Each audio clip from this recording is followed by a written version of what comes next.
First of all, how are things going? And do you think we're going to find out something soon? We will. I think things are going really well, even though we had a little hiccup. But, as Let's now take a look at the latest projections by CNN. Former President Donald Trump has won Ohio, Iowa, Kansas and Idaho. Now, there are 17 electoral votes at stake in Ohio, 6 electoral votes at stake in Kansas, and 4 of them at stake in Idaho. In fact, CNN has also projected that Vice President Kamala Harris has won California, Oregon, and there are about 54 electoral votes that are in stake in California, and it takes at least, remember, 270 electoral votes to win the US presidential race.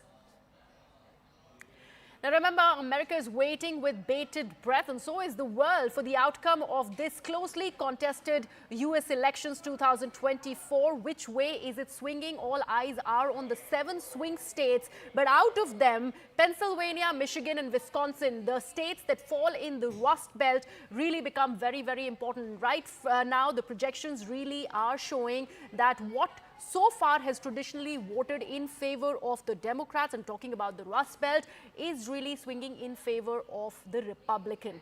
And that also is going to be some amount of bad news for Kamala Harris. Remember, still more than a third of the votes are to be counted, especially in the Rust Belt. We are still waiting for those numbers to trickle in. But right now, let me take this across to my guests who also are joining us on the broadcast. Nicole Brennan is a Democrat strategist. Tara Carter, he's a former director, NSCS, and she's with us on the broadcast. Tara, I will take this across to you, and let's also specifically talk about the Rust Belt that I was just mentioning before our viewers. It is traditionally voted in favor of the Democrats, but when it is about Pennsylvania, when it is about Wisconsin, it's only Michigan so far that is standing for Harris. We are still waiting for the votes to be counted. But do you see a complete turnaround happening in favor of Trump as far as this Rust Belt is concerned? It is actually very surprising, because I did expect that Pennsylvania in particular would be, totally for Kamala Harris. But, the reality is in America is that while they talk to all of us about, equal rights and blah, blah, and all that stuff, it's very, very, Trump is all American. He gives that image. He's white. He talks about all the right issues, taxes, everything. Kamala Harris, woman, brown skin, a problem. It's going to be a problem even among Indians. And Pennsylvania, as you know, has a large Indian population. Urban areas where I thought there would be, I expect that, and even now, that urban areas will vote more for Kamala Harris. But that is not going to change. I mean, there is a huge... The fact that they've never had a woman president is not accidental. It's a reality. That they had Barack Obama, they are lucky. I mean, I think that was a great thing that happened to the US. But also, I think the fact that Kamala Harris is handling that whole anti-incumbency factor. And let's face it, in the last few months, Biden had a really bad run. I mean, he was, come across as unable to govern, and then Kamala Harris was brought in at the last minute, virtually at the last minute, when he was virtually told to go. That's not the best thing for a VP. Generally has a problem with that, when you're walking in the shadow of, not that Biden was a bad president, but at the end, he was clearly unable to do the job. And a lot of people felt that Kamala Harris was just being pushed up front in a hurry. So I think all those states. And also, I'd like to say a lot of the younger Indian American crowd whom I've been talking to, they're all voting Trump. Because they see Trump as somebody who can deliver on what they want in terms of the business fraternity. He is very, very pro-business.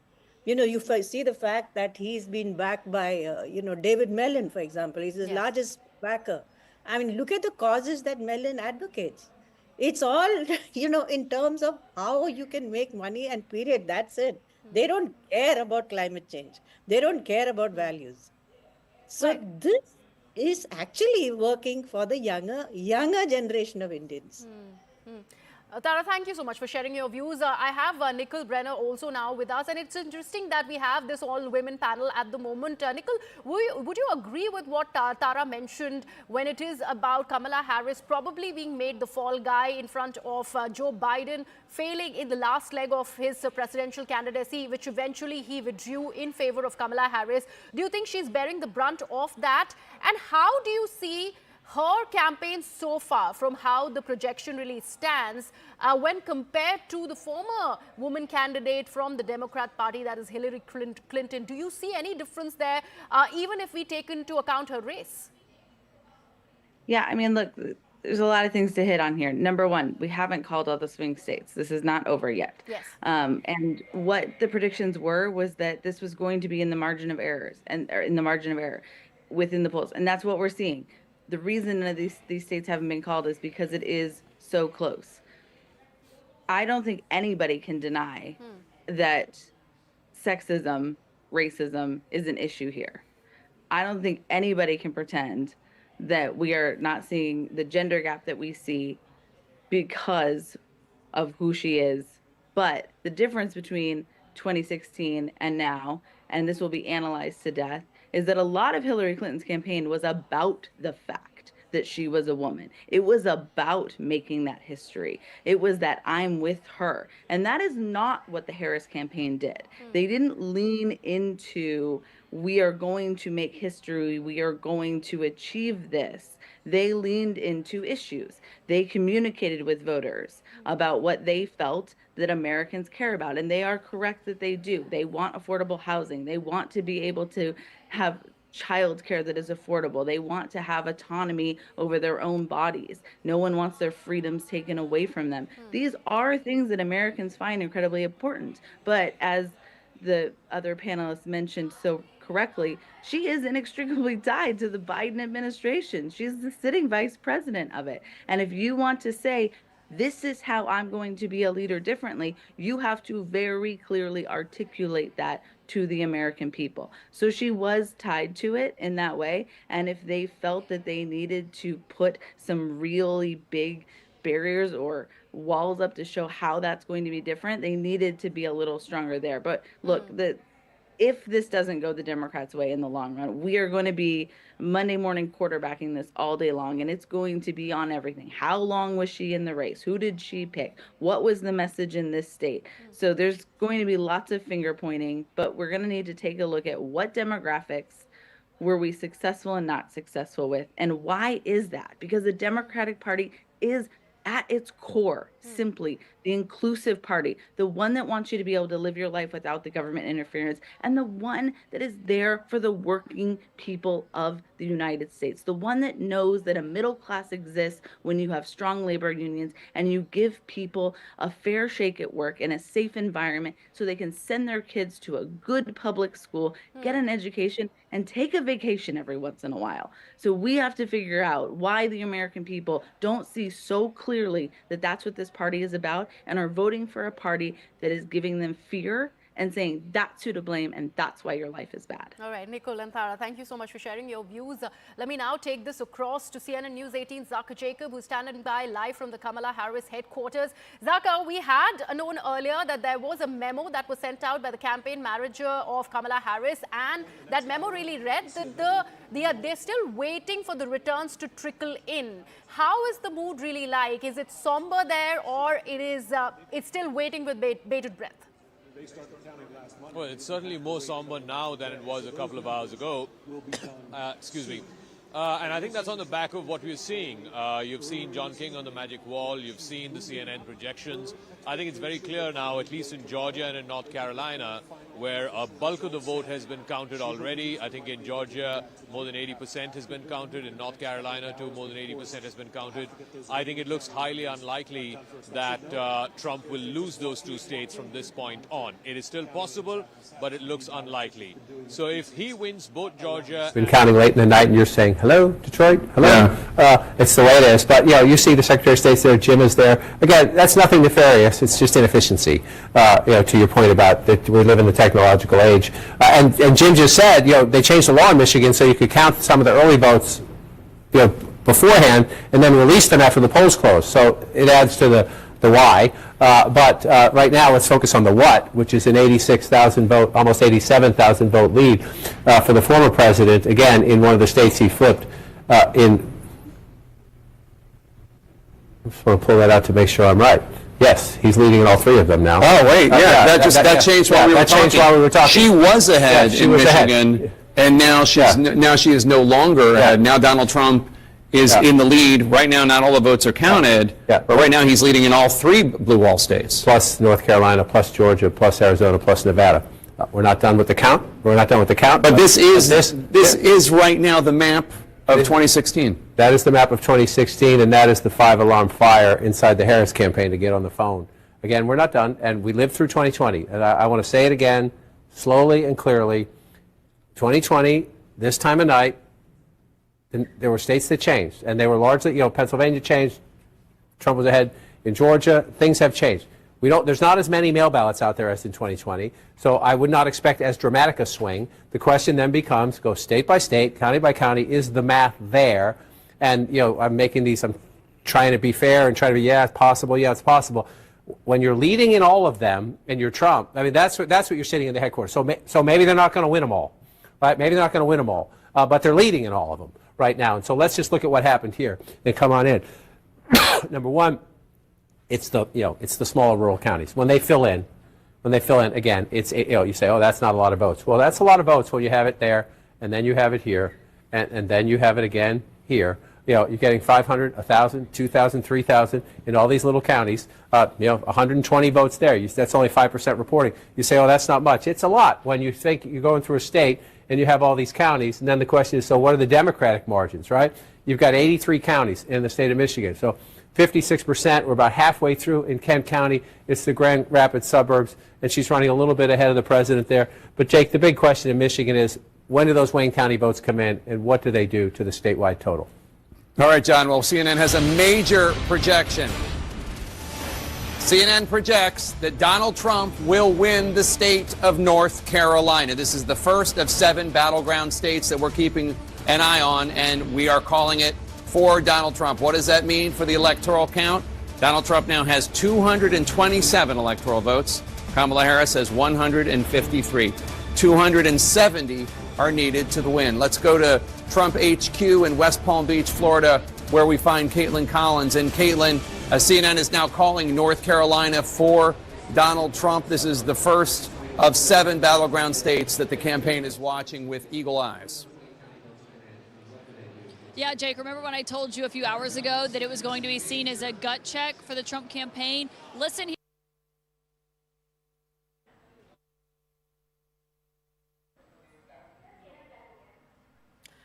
Oh, North Carolina going to Donald Trump. That's a big projection by CNN. That's the latest that we are learning. Remember, this is the Sun Belt that we are talking about and how it has traditionally voted in favor of the Republicans. But this one becomes an important aspect in this entire U.S. presidential race. Going to Trump, North Carolina, and that's an important part to victory for Donald Trump also. And we have to see how does the Harris camp really look at the projections that are coming in from the Sun Belt constituency. Remember, Kamala Harris was heavily banking on Pennsylvania, Wisconsin, and Michigan. So far, she just has the lead in Michigan, and that is an absolute bad news for Kamala Harris because that Rust Belt was an absolute must-win. The 3 important swing states, absolute must-win for Kamala Harris, but so far she's trailing in 2 major key ones as far as Pennsylvania and Wisconsin is concerned. Let me, in fact, take this back to Nicole Brenner and Tara, who continue to be with us on the broadcast. Nicole, North Carolina absolutely going to Trump. How do you see this? I mean, look, the Democrats have not won North Carolina in the presidential since 2008 with Barack Obama.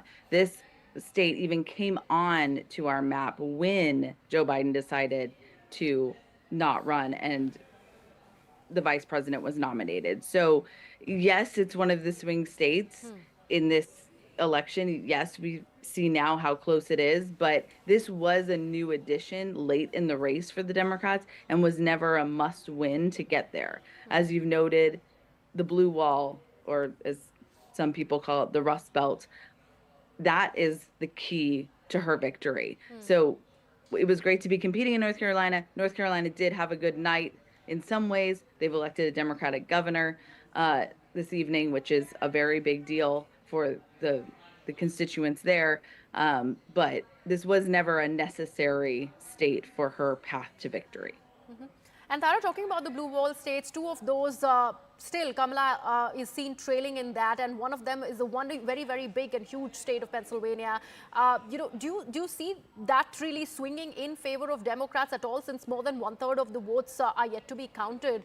Do you see really that happening? And if at all that really happens, can this be that closely contested elections as everybody was really projecting? Because remember, none of the pollsters have been able to call it yet. But right now, what the numbers really suggest as far as the electoral map is concerned, it says 227 in the red.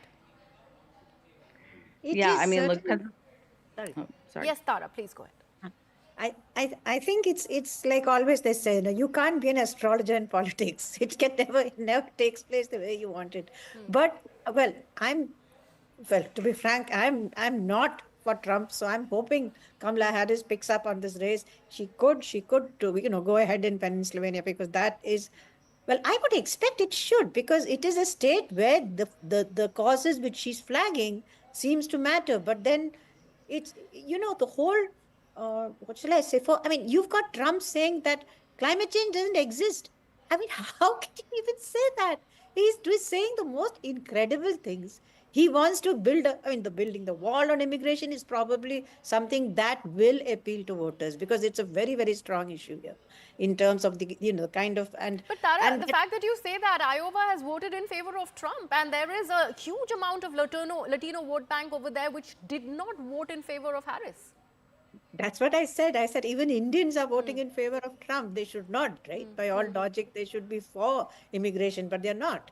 So I think much of it is to do with the fact that, the economy, like everyone says, is the economy stupid? That's at the center of this debate. People want a better life, like she said. That is not coming across in Kamala Harris' campaign. She's talking of, middle class, which is very important. She's talking of bringing them up.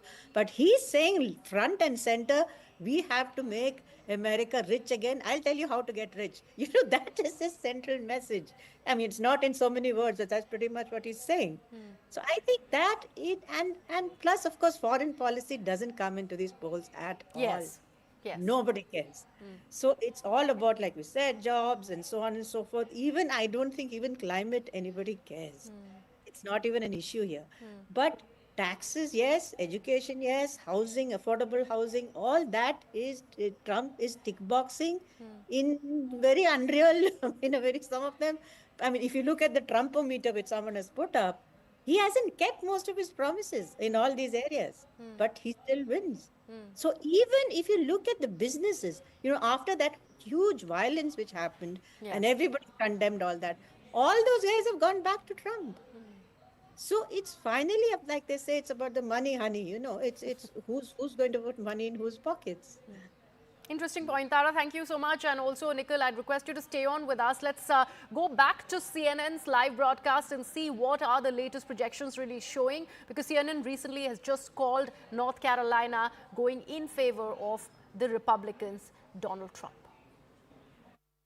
Of illegal immigrants north is now being felt as an issue, not just on the border, but in northern states as well. Yeah, and Jake, I'm going to be interested to figure out and to find out, once we get all the details, how much success the Trump campaign had in increasing their share of the mail vote. They worked really hard at that.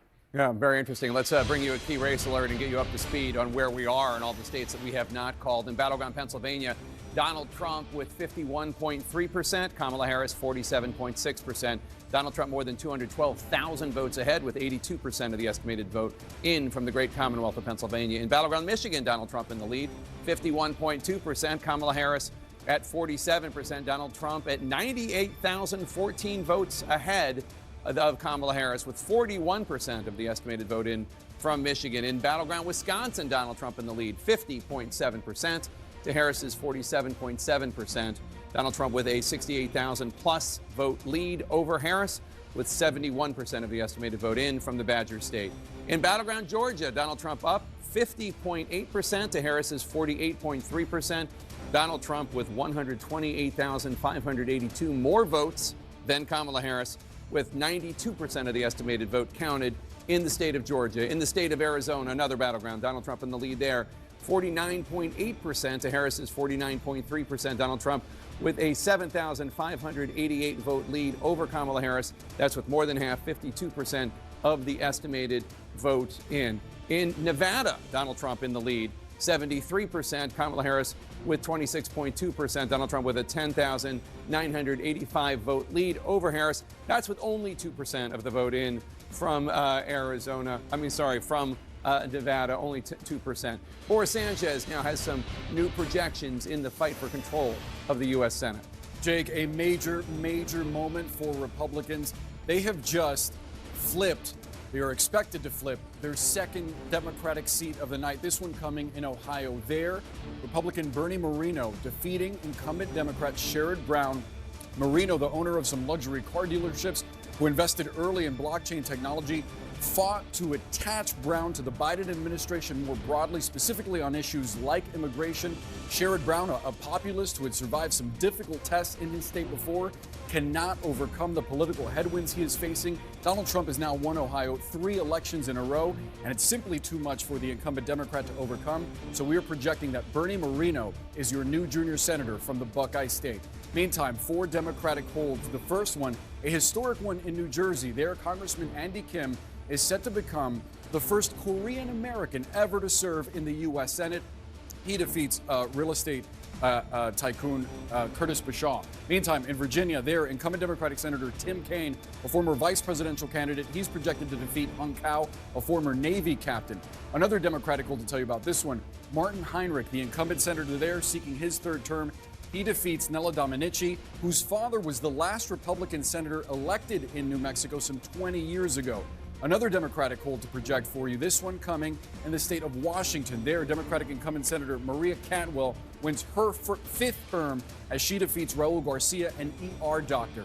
Now, what does that pickup in Ohio mean for the magic number?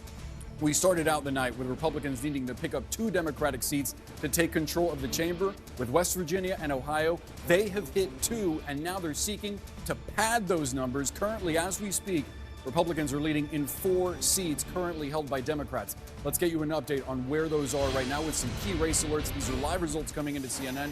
We start with the state of Wisconsin. There, the CEO of California-based SunWest Bank, Eric Hovde, is 29,000 votes ahead of Democratic incumbent Senator Tammy Baldwin, who's seeking her 3rd term in office, 70% of the vote. And we just got an update. The lead pretty much the same in Wisconsin for Hovde. In Pennsylvania, this has been going back and forth all night, but right now, the former CEO of one of the largest hedge funds in the world, Dave McCormick, currently leads incumbent Democratic Senator Bob Casey by about 120,000 votes. Still a very close race. This one also a very expensive one. 81% of the vote in the Commonwealth of Pennsylvania. Now, a key race alert from the state of Michigan.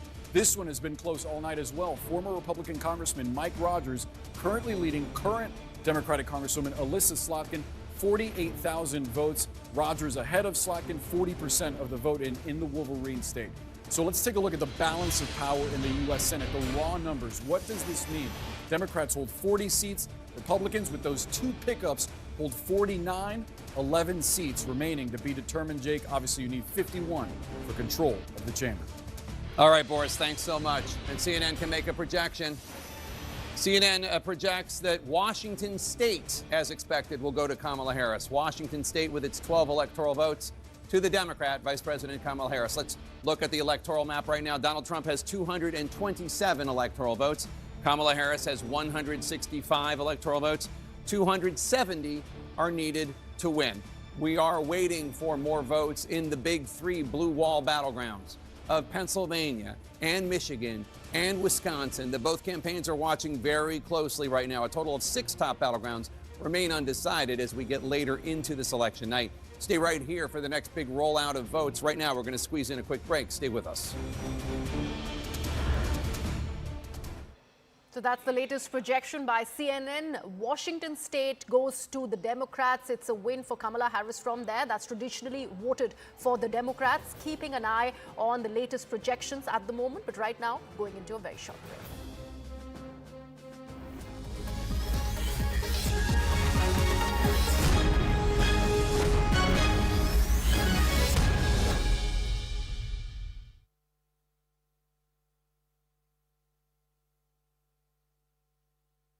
Of the Republican, and that also is going to be some amount of bad news for Kamala Harris. Remember, still more than a third of the votes are to be counted, especially in the Rust Belt. Where Donald Trump leads 50.8% of the vote. Kamala Harris has 47.8% of the vote. Donald Trump has a 145,388 vote lead over Kamala Harris right now, with an estimated 85% of the vote in from the Tar Heel state. In Battleground, Michigan, Kamala Harris in the lead. She has 51.3% of the vote. Donald Trump has 46.9%. Kamala Harris is 74,838 votes ahead of Donald Trump, but that's less than a third of the vote counted there. 30% of the estimated vote in from the state of Michigan. In the Commonwealth of Virginia, Kamala Harris in the lead there still, but narrowly so. 50.1% of the vote. Donald Trump has 48% of the vote. Kamala Harris with a 73,375 vote lead. That is with 78% of the estimated vote in from the Commonwealth of Virginia. In New Mexico, Harris leads there too, 52.6% of the vote. Donald Trump with 45.5% of the vote. That is with an estimated 69% of the vote in. Harris with a roughly 43,000 vote lead. Let's go now to Abby Phillip, who is at Harris campaign headquarters in Washington, D.C., at the campus of Howard University. Abby, what are you hearing from the Harris campaign, if anything?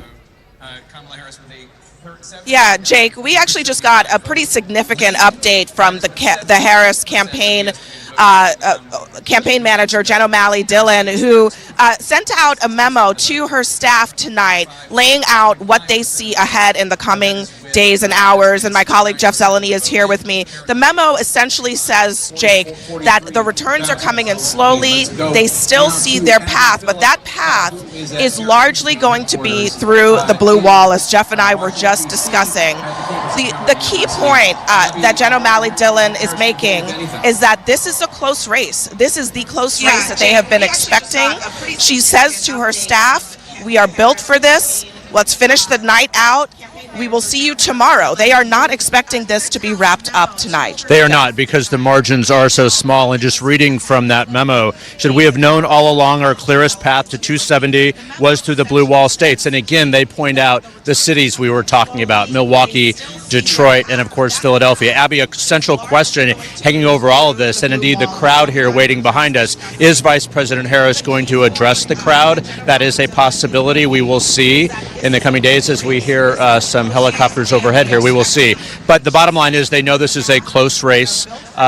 This is going to be not resolved tonight in their eyes.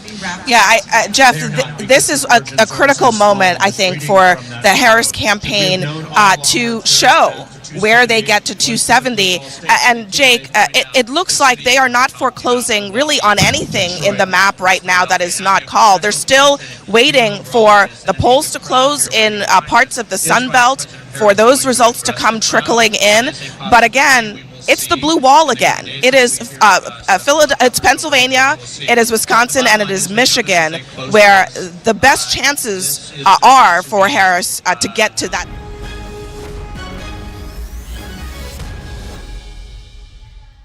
Welcome back. We are continuing with our coverage on the U.S. presidential race, and the latest projections that CNN is talking about is seeing a lead, in fact, a win for Trump from North Carolina. That's one of the key swing states that has been won by the Republicans, and that aspect becomes a very, very crucial one when it is about this race to the White House. We also are learning that Kamala Harris has won Washington state that has traditionally voted for the Democrats. Let me take this across to CNN News 18 Saka Jacob, who is live with us from the Kamala Harris HQ. Saka, North Carolina voting in favor of Donald Trump. How do you see things really going on from here, as this is one of the first key swing state that is going in favor of the Republicans? Well, first of all, the mood here at the Howard College, which is Kamala Harris's alma mater, has been quite somber for the last couple of hours or so. And I think that's because there is now a sinking feeling that Kamala Harris's campaign might be meeting with a reality check. Remember, coming into election night, she had a very straight and narrow path, a risky one, but a straight and narrow path to 270. And that was to win the blue wall states of Wisconsin, Michigan, Pennsylvania. As of right now, she is trailing in 2 out of those 3 states, including the biggest one, Pennsylvania. Is it possible that she can reverse those trends in those 3 states? It is very much possible. There is still a lot of vote out, which is yet to be counted. So it's possible that the situation as it stands right now, where she's trailing in Pennsylvania, trailing in Wisconsin, leading only in Michigan, can turn by the end of the night. Yes, that's possible. But the problem for Kamala Harris is this, that she is almost certainly not likely to win Georgia. More than 90% of the vote is in Georgia. There's very little outstanding in a way that it can overturn Trump's lead of over 200,000. North Carolina, which is the other big state which you were referring to, again, 16 electoral college votes, has already gone to Donald Trump. Coming into election night, Kamala Harris needed to demonstrate that she has strength, she has the ability to flip one more state other than the blue wall. The reason for that is because then she's not dependent only on the blue wall like she is right now. Georgia, like I said, highly unlikely that it will go to Kamala Harris, which means that she has to win Pennsylvania, she has to win Wisconsin, she has to win Michigan, and right now it is not looking good for Kamala Harris. So, which is why this high-risk strategy of coming into election night, putting all your eggs in that one basket, that one blue wall, was not particularly the smartest strategy by the Harris campaign. We don't know about Arizona and Nevada yet. Those are going to, report results much later because they're further out west. But as of now, it is looking like a slightly bleak night for the Harris campaign as we go past midnight, Tuesday night, going into Wednesday. Whether things will change by early Wednesday morning, we might get results blue wall states, but right now it is looking quite somber, quite bleak for the Harris campaign because they realize they came in with a single shot strategy, which was to win the 3 blue wall states and forget about the rest. But right now it is looking very difficult that Harris might be able to win all 3 of the blue wall states, which are a must win for her, which is why I think they need to go back to the drawing board and look at this whole strategy, because it's all about momentum. It's all about creating the perception that your candidate is the one who is on the winning side. And if you create that perception, that can't be just restricted to a certain set of states in the north or a certain set of states in the south, which is why you look at the 2020 result, Biden won 3 states in the north and 3 states in the south. So it was a big deal that he managed to flip 6 out of 7 battleground states. Today, Kamala Harris, if she's lucky, might win 1 or 2 out of the 7 battleground states. And that is, in effect, where she may have lost this election, or at least is likely to lose this election. But Zaka, do you think what went wrong for Kamala Harris had a lot to do with the last leg of Biden's presidency? Probably she is now being made a fall guy because she was got in the very last minute because he was not able to go through with his presidency. A lot of Democrats really wanting him to step down, and that also is not really working in favor of Kamala Harris. Or do you think it is the fact that she is a woman candidate? We'd seen what had happened in the favor of Hillary Clinton in 2016. Do you see any kind of equating of the Harris's campaign when it is about the 2016 Clinton campaign? No, so I think the first part is certainly right. Joe Biden was extremely unpopular. I think his approval ratings were probably as bad as George W. Bush's approval ratings were when he left office.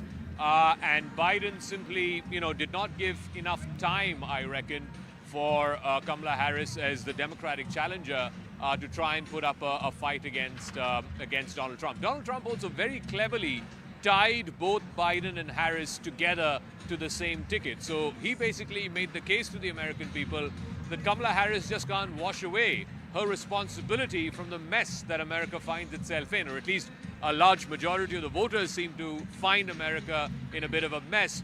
They don't think that their economic condition has improved in the last 4 years. They don't think America should be involved in all of these wars that are going on.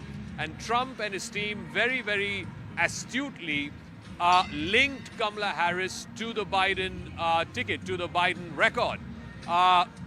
Everybody knows in the U.S. and the way the U.S. system is, the vice president has very little role compared to what the president does.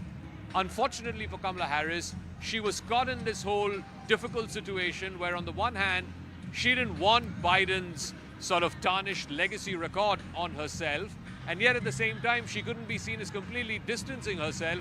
That would have been seen as completely, dropping Biden like a hot potato, which she could have ill afforded to, because at the end of the day, she only became the Democratic nominee because Biden dropped out. Yes. And, in competitive politics, nominees usually do not drop out. Biden did so. He was maybe forced to do so after the CNN debate, after his performance, which was completely off the park. It just didn't measure up to the standard required. As we are hearing a new sort of wave here of the crowd, I guess it's one of the states being projected for Kamala Harris. It's Kamala Harris winning Virginia, Zaka. That's what we are learning. That's the latest projection by CNN, as Kamala Harris has in fact won Virginia. That's an important update that we are getting there, Zaka.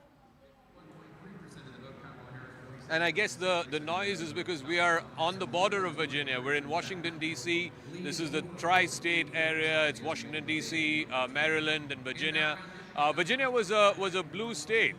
In fact, all the way from Hillary Clinton, and then Biden won it by a big margin, I think about 10 percentage points last time around. I don't know the margin by which CNN is projecting Kamala Harris will win Virginia, but the very fact that Virginia was in play for some time this evening is in itself, I think, a testament to the fact that Trump is more popular than the media would admit, or pollsters would be able to find out, or for that matter, his supporters themselves would admit to other people, including to pollsters. So I think the fact that Trump, this is his third presidential campaign, this is his third presidential bid. He spoke to reporters earlier this morning after casting his vote, and he said this was perhaps the most successful campaign that he ran. And if he wins tonight, and he looks poised to win tonight, then he would get a second term at the White House. And many say, second term is all about defining your legacy. It's the history-setting term. And Trump, from whatever we've seen or whatever he has outlined, wants to do a complete overhaul of the government machinery. I don't want to get ahead of myself. I know that the blue wall states are still very much in play. It is very much possible that we wake up tomorrow morning and realize, because a lot of these urban centers in Philadelphia, in Milwaukee and Madison in Wisconsin, in Detroit, in Michigan, in Grand Rapids in Michigan, are all still having a lot of outstanding vote. So it's entirely possible we wake up in the morning and realize that all of these three states have been won by Kamala Harris. But is that probable? Is that likely?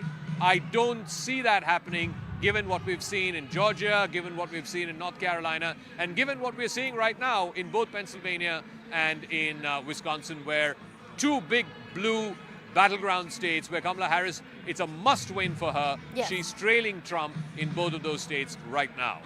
Right, Zaka, thank you so much for that update. But right now, some amount of good news that's coming in for Camp Harris, and that is she winning Virginia and also Hawaii. And in fact, in Virginia, she in fact has won by a margin of over 2 lakh votes. An important update there. While we take a look at all of that, let's also take a look at what CNN is further projecting as far as these U.S. polls are concerned.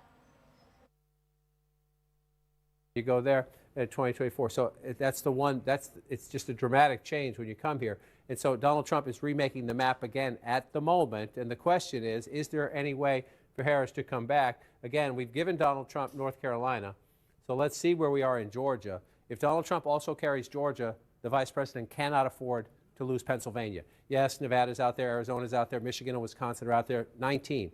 I'll show you what I mean in a minute. So can she come back in Georgia to stop that from happening? She's limiting her. If he wins Georgia, her path is so limited. So it's 118,000 votes right now in a state decided 4 years ago by 11,700 votes. Donald Trump with 93%, that's an important number, of the vote counted, is ahead by nearly 120,000 votes. So you're looking, this is where they would have to be. You can pick up votes elsewhere, but that's where most of the votes are. That's close to half of the state population, right in Atlanta, in the metropolitan area around it. So what's out there? Are there live outstanding votes out there? Well, let's take a look.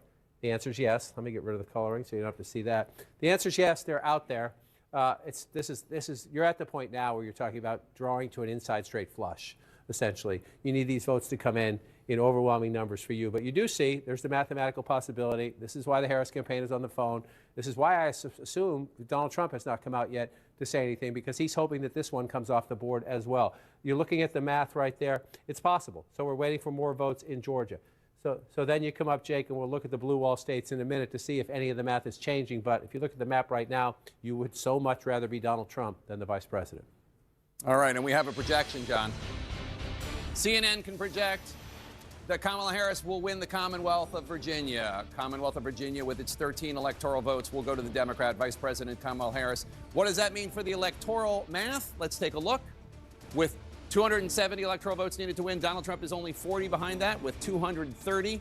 Kamala Harris has 182 electoral votes. Let's bring you a key race alert. Where are we with all the states that we have not projected yet? Pennsylvania, Donald Trump in the lead.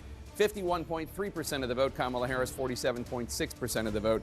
Donald Trump has a more than 213,000 vote lead over her with 84% of the estimated vote in from Pennsylvania. In Battleground, Michigan, Donald Trump up there, 51.2% of the vote. Kamala Harris has 47% of the vote. Donald Trump with a 107,294 vote lead over Harris. But there's still about 55% of the vote that has not been counted in Michigan. A lot of votes to count in Michigan. Wisconsin now, Donald Trump 51% of the vote, Kamala Harris 47.4%. Donald Trump with a more than 92,000 vote lead over Harris. That's with more than 3/4 of the votes counted in Wisconsin, 77% of the vote. In Battleground, Georgia, Donald Trump up 50.7% to Harris's 48.4%. Donald Trump with a 118,838 vote lead over Harris, with 93% of the estimated vote in. In Battleground, Arizona, Donald Trump up 49.8% to Harris's 49.3%. Donald Trump with a 9,600 plus vote lead. That's with slightly more than half of the vote counted in Arizona, 52%. In Nevada, Donald Trump up 73% to Harris's 26.2% of the vote. Donald Trump with an almost 11,000 vote lead. But that is, again, with only 2% of the estimated vote in Nevada counted. Still a lot of votes to count in Nevada. John? So, Jake, let's look at, right now you're looking at the big map and you're seeing all that red. Yes, Virginia, we just projected for the vice president. That one's blue. I'll take a closer look in a minute at that one. But you're looking at the blue wall states. Essentially, Harris's only path is to come back in these 3 states right there. I can give you a conceivable possibility where she only has to come back in 2 of them, but she has to come back in all 3 of them to have a reasonable path to 270 electoral votes. And it's a problem at the moment, 168,000 votes. I'm told more votes just recently came in Philadelphia, and indeed they did. So now you're up to 76% estimate. These can change a little bit as more votes come in. But you see that, the vice president opening a healthy lead in Philadelphia, which is a building block of a Democratic win in Pennsylvania. The question is it enough? I just showed you Trump was leading. So 78%, 477,000 votes. If you go back 4 years ago, it's 81%, and it's 603,000 votes. Remember that, 81 and 603. 78 and 477. Can she move both numbers up when we get the final quarter of the vote? That's the challenge, because you need that math, forgive me, to overcome that. 168,000 votes in a state that was decided by 80,000 votes 4 years ago and 40,000 votes 4 years before that. That is a big lead in a tight state like Pennsylvania with 85% of the vote. So you're saying, is it just Philadelphia and the suburbs where there are outstanding votes? Again, if you're joining us late, the larger the circle, the more votes that are still outstanding to be counted, the color, the way the candidate, who's winning in that area at the moment. And so you still do right here, Philadelphia, Delaware County, Chester County, Montgomery County. There's still some math to be done there. A little bit out there in Allegheny County, where we talked to Brian Todd early in the night. A little bit up in Erie County, which is a swing county. Tends to be very close, though. So let's come back and look at this as we come through it. Number one, there are bellwether counties in Pennsylvania. Northampton is one of them, and Trump is winning with 52% of the vote right now. This county usually picks the winner in the state. As I say that, I'll say its twin is Erie, way over here.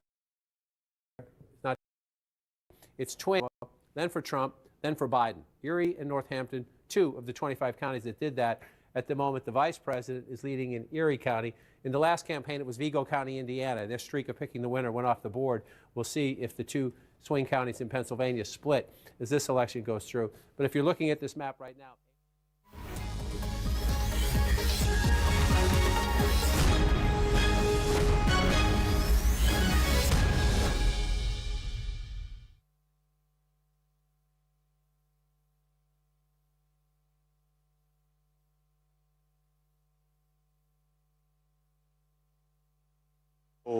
of absentee ballots outstanding, but the final outstanding votes in Detroit, big part of Wayne County. So when that truck comes through the door, they begin to tabulate those.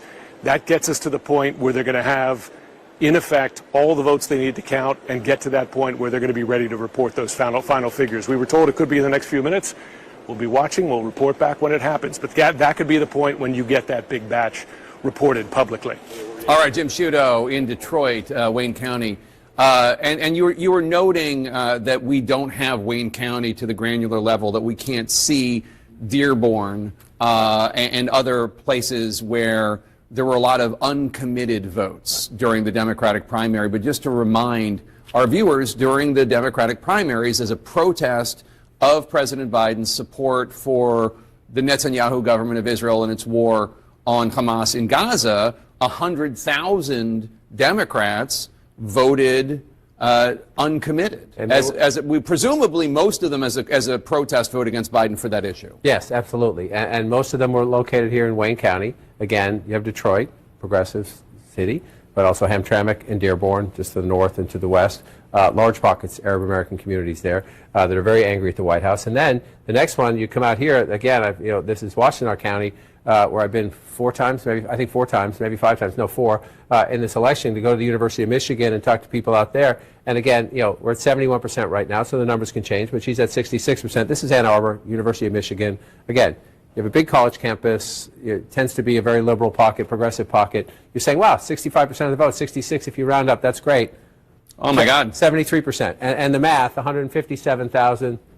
To 103. Well, again, we got 30% of the votes still to come in, and maybe the percentages change as well. Maybe all the votes that are out are from the campus, and and it juices up the number a little bit. But if you're looking at that now, you're underperforming the President of the United States, and Donald Trump's at 32% and 26%. If that gap holds, and if his improvement like that holds, I'm sorry, go ahead. That's a big deal, though. Well, I was just going to say, one of the things you hear from the Arab American and Muslim American community in places like Michigan is not that they were going to vote for Donald Trump, but they either were not going to vote or they were going to vote for Jill Stein or Cornel West. I'm not sure if Cornel West is on the ballot in Michigan, but these numbers don't add up to 100 here, so I'm guessing that there is a better than, my guess would be, educated guess would be, there's going to be a better than average showing for Jill Stein in Michigan than in other states. Right, and she worked it hard. She was out there quite a bit. Every trip I was out there, you saw activity. Either she was in the state or had just been in the state. Yeah. So just to explain it. Now, one of the other things I heard about people talking about Michigan is everybody in the media, all you talk about is the Arab American, Muslim American vote, but really the issue in terms of a big sizable, bigger chunk of votes is white working class voters, union voters, because the 16%. So, but that if he's even above 30, right? Anything he's above 30 is an improvement for him. And so we can't see it all on this map. We have to get more granular. But Detroit, is he doing better? Is Trump doing better with the black vote? Or where is overall turnout maybe down a little bit from 2020? That's a big question, too. And then here, you have Hamtramck and you have Dearborn. They're not on the map, but they're right here. Those are 2 very important pockets of Arab American voters that were 200,000 plus voted for Joe Biden 4 years ago. We don't know. We don't have that granular detail just yet, but that was one of the big questions in the campaign.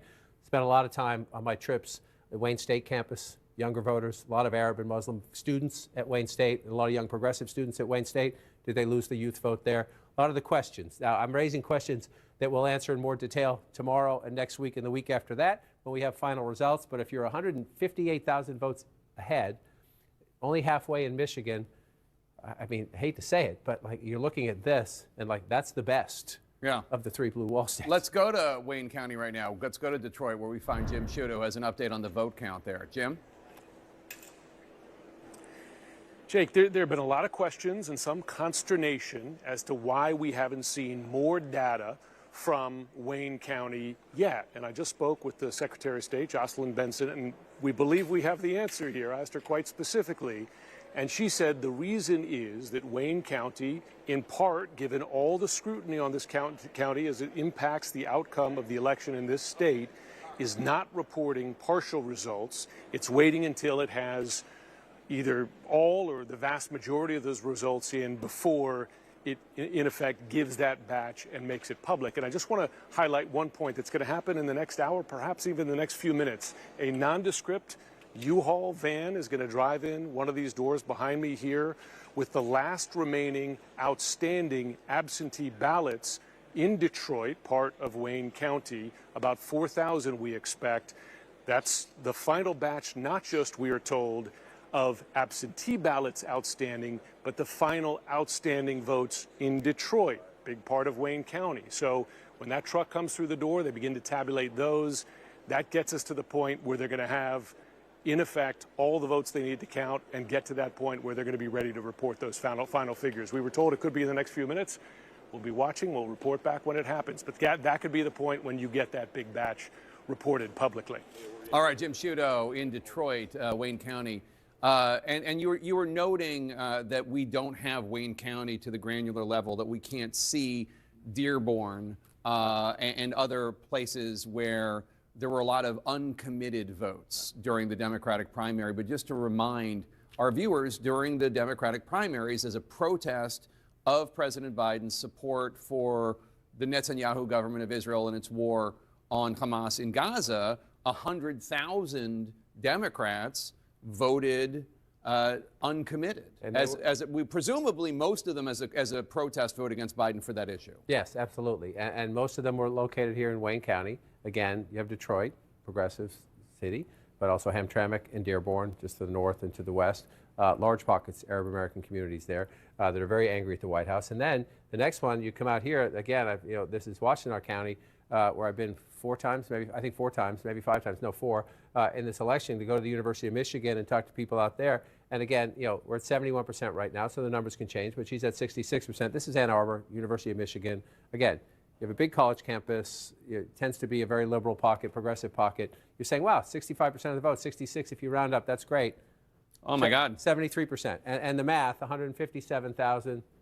To 103. Well, again, we got 30% of the votes still to come in, and maybe the percentages change as well. Maybe all the votes that are out are from the campus, and and it juices up the number a little bit. But if you're looking at that now, you're underperforming the President of the United States, and Donald Trump's at 32%, at 26%. That's I mean, if that gap holds, and if his improvement like that holds, I'm sorry, go ahead. That's a big deal, though. Well, I was just going to say, one of the things you hear from the Arab American and Muslim American community in places like Michigan is not that they were going to vote for Donald Trump, but they either were not going to vote or they were going to vote for Jill Stein or Cornel West. I'm not sure if Cornel West is on the ballot in Michigan, but I mean, these numbers don't add up to 100 here, so I'm guessing that there is a better than, my guess would be, educated guess would be, there's going to be a better than average showing for Jill Stein in Michigan than in other states. Right, and she worked it hard. She was out there quite a bit. Every trip I was out there, you saw activity. Either she was in the state or had just been in the state. Yeah. So just to explain it. Now, one of the other things I heard about people talking about Michigan is everybody in the media, all you talk about is the Arab American, Muslim American vote, but really the issue in terms of a big sizable, bigger chunk of votes is white working class voters, union voters, because the Trump campaign ran ads slamming Harris's position on electric vehicles, EVs, and that is actually going to be more significant ultimately, that was, this is just their projection, than the Arab American, Muslim American vote. Is there any way we can gauge that, how well or poorly she did compared to Biden when it comes to white, non-college educated union voters? David would have the exit polls, so you could look at union households. That's a question on the exit polls. I can show you some counties where we were. 3 times I went out there to talk to union auto worker groups, and I want to just say this up front. There are more automobile manufacturing jobs in the United States today than at any point during the Trump presidency. I repeat, there are more auto manufacturing jobs in the United States today than at any point in the Trump presidency. However, The EV debate is a debate. Stellantis just laid off 1,100 people, right, and in part because they say they have electric vehicles sitting on the lot. The union says that's BS. It's corporate greed. They're not keeping their word. But this is a conversation. Are they going too fast? At a minimum, are they going too fast? There are some auto workers who say, why are you forcing this on us? There are others saying the infrastructure is not in place. Culturally, people aren't ready for them. Why are you going so fast? So one of the places you'll find that is right here in Macomb County. We met Joseph Knowles, just laid off from Stellantis, a black union auto worker. No one in his family had ever voted Republican for president. He was voting for Donald Trump. He said everybody in his family was mad at him. This is where you find them right here. Bill Govier is another Ford worker in Macomb County who wanted to vote for Robert F. Kennedy Jr. When he dropped out and backed Trump, Bill Govier said, that's great. I love them both. And he voted for Trump a third time. So some of them have been in Trump's camp, like a Bill Govier. Joseph Knowles is a +1, voted Democrat all his life, right? So there, Macomb County, we got a long way to go here, 36%.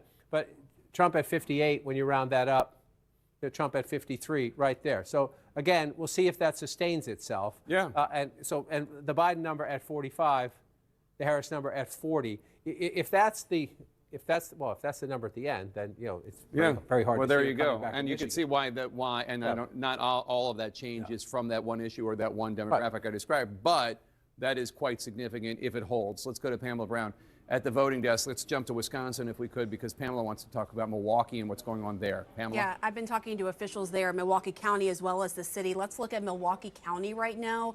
A large portion of the vote that remains is from Milwaukee City itself. This is the largest county. This is the largest city in Wisconsin. According to a source in Milwaukee County, 9 out of 19 municipalities are completely reported. And the source also says that the county clerk there expects all results from Milwaukee County to be reported between 2 and 4 a.m. tonight, Central Time. So these results coming in overnight there from Milwaukee County. That is the expectation. Now, let's dive in here to the Milwaukee City. I just spoke to an official there. Milwaukee City has 27,724 mail-in ballots left to be counted so far. In addition, officials are still waiting for results from 4 wards still, and those would be the day of votes. So from election day. So there's still quite a bit to go to count tonight there in Milwaukee City.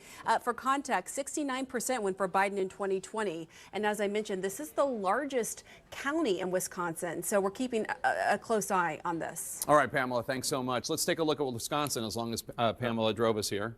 So a critical point she makes, 4 wards in the city of Milwaukee still haven't reported their election day votes. And again, anecdotally, just texting people out in the state, they said turnout was good.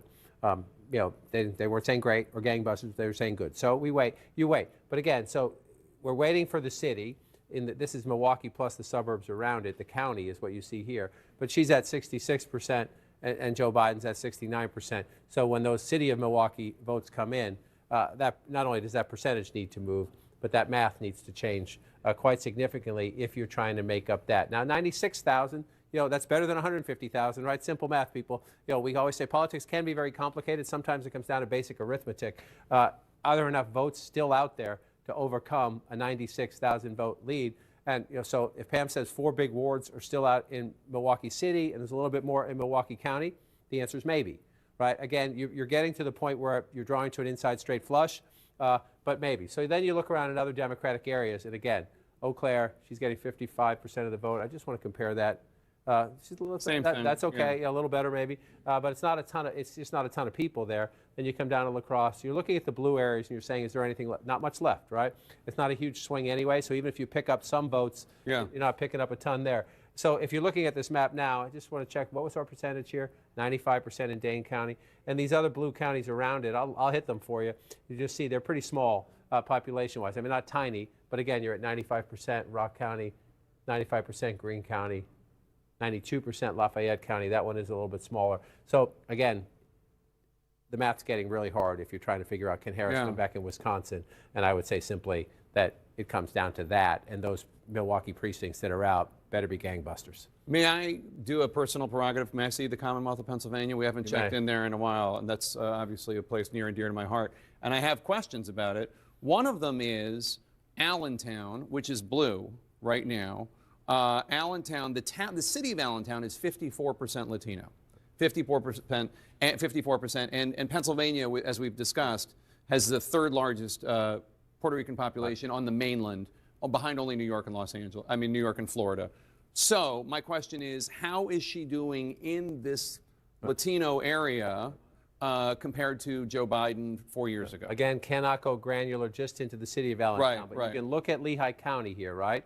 And I can already tell you, 51 to 48, if you're the Trump campaign, sure, you'd like to win it. But you're looking at 48% in Lehigh County, and you're feeling pretty good because you were 46 last time, right? And again, within a battleground state, you think margins within the margins, the battlegrounds within the battlegrounds. So Joe Biden at 53% with 98,000 votes, the vice president at 50% with 93,000 votes. Now, we're not completely done there, but that 5,000 votes makes a big difference. It just does, right? So and that's there, right? So then you come out here and you come up, let's just move on up, right? Carbon County, look at this, Trump getting 73% of the vote. He's improved. That's one of the places he's overperformed himself. And then you move up here, this is Lackawanna County, Scranton, Pennsylvania, Joe Biden's hometown. It's a tough, competitive blue-collar area, but 51 to 48 now, 54 to 45. And that movement of 4% can be the whole thing. It's a couple thousand votes here. It's a couple of thousand votes there. I want to show you something By the way, else. can I just point out Erie has now flipped. Erie, which has always voted with the presidential victor in Pennsylvania and nationally, is now with Trump. Has flipped, and let's see where the turnout is there. Again, it's one of the 25. They're at 95%. It's very close, but it's always very close. So you see Erie County, very close there. And I just want to come across the state, Northampton County. So you're on the your Buffalo, New York border, and here's New Jersey here. You've got 52 to 47 there. Not done yet, but the two multi-pivot counties, twice for Obama, then for Trump, then for Biden. At the moment, they're going back to Trump. I just want to show one more thing we haven't shown tonight. I just want to bring this up and bring this out. It's not here. It is here. No, it is here. Sorry. I will figure this out eventually. I promise you. I just have too many gizmos. Just want to come in here. Come on. And show you this. So let's go out nationally first. Everyone's been talking all night long about the headwinds. There'll be a lot of questions asked about this after the fact. This is not a good environment for any incumbent. Kamala Harris is the incumbent vice president. What this shows you is not votes. This shows you the darker the county, the more that county has been hit by inflation. Meaning, the darker the county, the more cost of living, energy prices, gas prices, housing prices in a lot of places have outpaced wage increases. Right? Try to find me. See the green? Yeah, what does that mean? That's the county where your wages have outpaced inflations. You can use a hand. You will fill one hand. In the more than 4,000 counties and townships in the United States, you use one hand to fill out the counties where wages have outpaced inflation. So can I make two observations? So I just want to come back into your comment. Oh my goodness! I want to come back to your comment. The darker the county, the more punishing, the more inflation has outpaced your wages, your cost of living. And just look. I mean, the fact that she's doing as well in the suburbs is a testament to the Democratic strength there. But you see in these other places, it's just that was the headwind, and that came up. I can tell you, I was on the road for 15 months, and that came up from the first trip to the last trip. Even for people voting for Harris, even for people gladly and proudly voting for Harris, we're saying it still sucks when I go to the grocery store. Yeah, and that's also why the right track, wrong track numbers are 75% wrong track, 25, but the election's not 75%, 25, because there are people who think it's wrong track, but they're still going to vote for the Democrat. Yet, this is difficult to fight against if you're the incumbent. That's North Carolina, especially you're trying to win back. Look at all the dark colors in Arizona and Nevada. It gets worse as you go west. That's what I was going to say. Then you're in Georgia. Look, this is the Atlanta suburbs, right? If she loses just a little tiny bit, right? And look down here. These are working class people, right? And then you're absolutely right. Then you come out here. And you look at in Arizona, that's Maricopa County. That's the largest county. Up here is usually Democratic area. He's winning Maricopa County. He is at the, well, that's just the, let's see. Let's come up there. It's close. That one's close still at half and half as you bring that out. And then you come here. This to me, of all the visits, you want to talk a place that still has the COVID body bruise. Because unemployment hit 30%, twice the national average. Tourism. And then the cost of living. I mean, look at it right there where, again, the darker the county, the more. And out here, it's housing more than anything. Housing in Vegas, a lot of people rent. There's not a lot of land to build new houses, so the rents go up. And once the COVID moratorium on rent increases went up, rents went up through the chutes. And a lot of the working class people out there complaining about that. I wasn't done with Pennsylvania, well, we'll go back but hold on, because Pamela. No, go to Pennsylvania because Pamela's. I'm going to throw it to Pamela. She has some information on Georgia. if you could. There you go. Pamela, what do you got for us in Georgia? This is important information in Georgia. I'm getting from Gabriel Sterling, the top election official there. The margin right now in Georgia is 118,000 votes, right? 100,000 votes are outstanding right now. This is what I'm being told from Gabriel Sterling. Now, he says the split will go marginally for Harris. So let's break down what we know about where some of that outstanding vote is. Chatham, 40,000 outstanding, I'm told. This is a county that went to Biden in 2020. Carroll, outstanding, 18,000. This is a county that went to Trump in 2020. And then you have the blue counties of DeKalb and Fulton. DeKalb has 3,000 outstanding ballots. Fulton has 2,000 outstanding ballots. Again, just to recap, tight margin, 118,000, 100,000 votes still out in Georgia. And Gabriel Sterling says it's the split coming from that will be marginally, his prediction is for Harris. But this is what the data coming in is showing right now. Back to you. John, do you have any questions for Pamela? You say the total outstanding votes is 100,000? He said 100,000 votes out. Yep. Well, and so I just gave you a little snapshot of where some of those places are. Chatham, Carroll, I asked, when are we going to find out these results from these counties? He did not have a timeline exactly for that, but hopefully soon. But the significance, obviously, that Donald Trump right now has a margin of 118,838 votes, and you're saying there's 100,000 left. If he's being literal, sometimes 100,000, they're getting calls from counties and they say 20,000, it's really 22. Right. They say 30,000, it could be 33. John, but if he's can I just jump in? Yes, please. Actually, we asked about how do you know these numbers, and actually by law, they have to have it, the actual numbers. So I understand your point, but I think they do have more precise numbers based on what the law requires. Interesting. Well, then if that math sends a shockwave through the Harris campaign. Yeah. If that is literal, just even if she won them all, if there's 100,000 left, and she won them all, and she won't,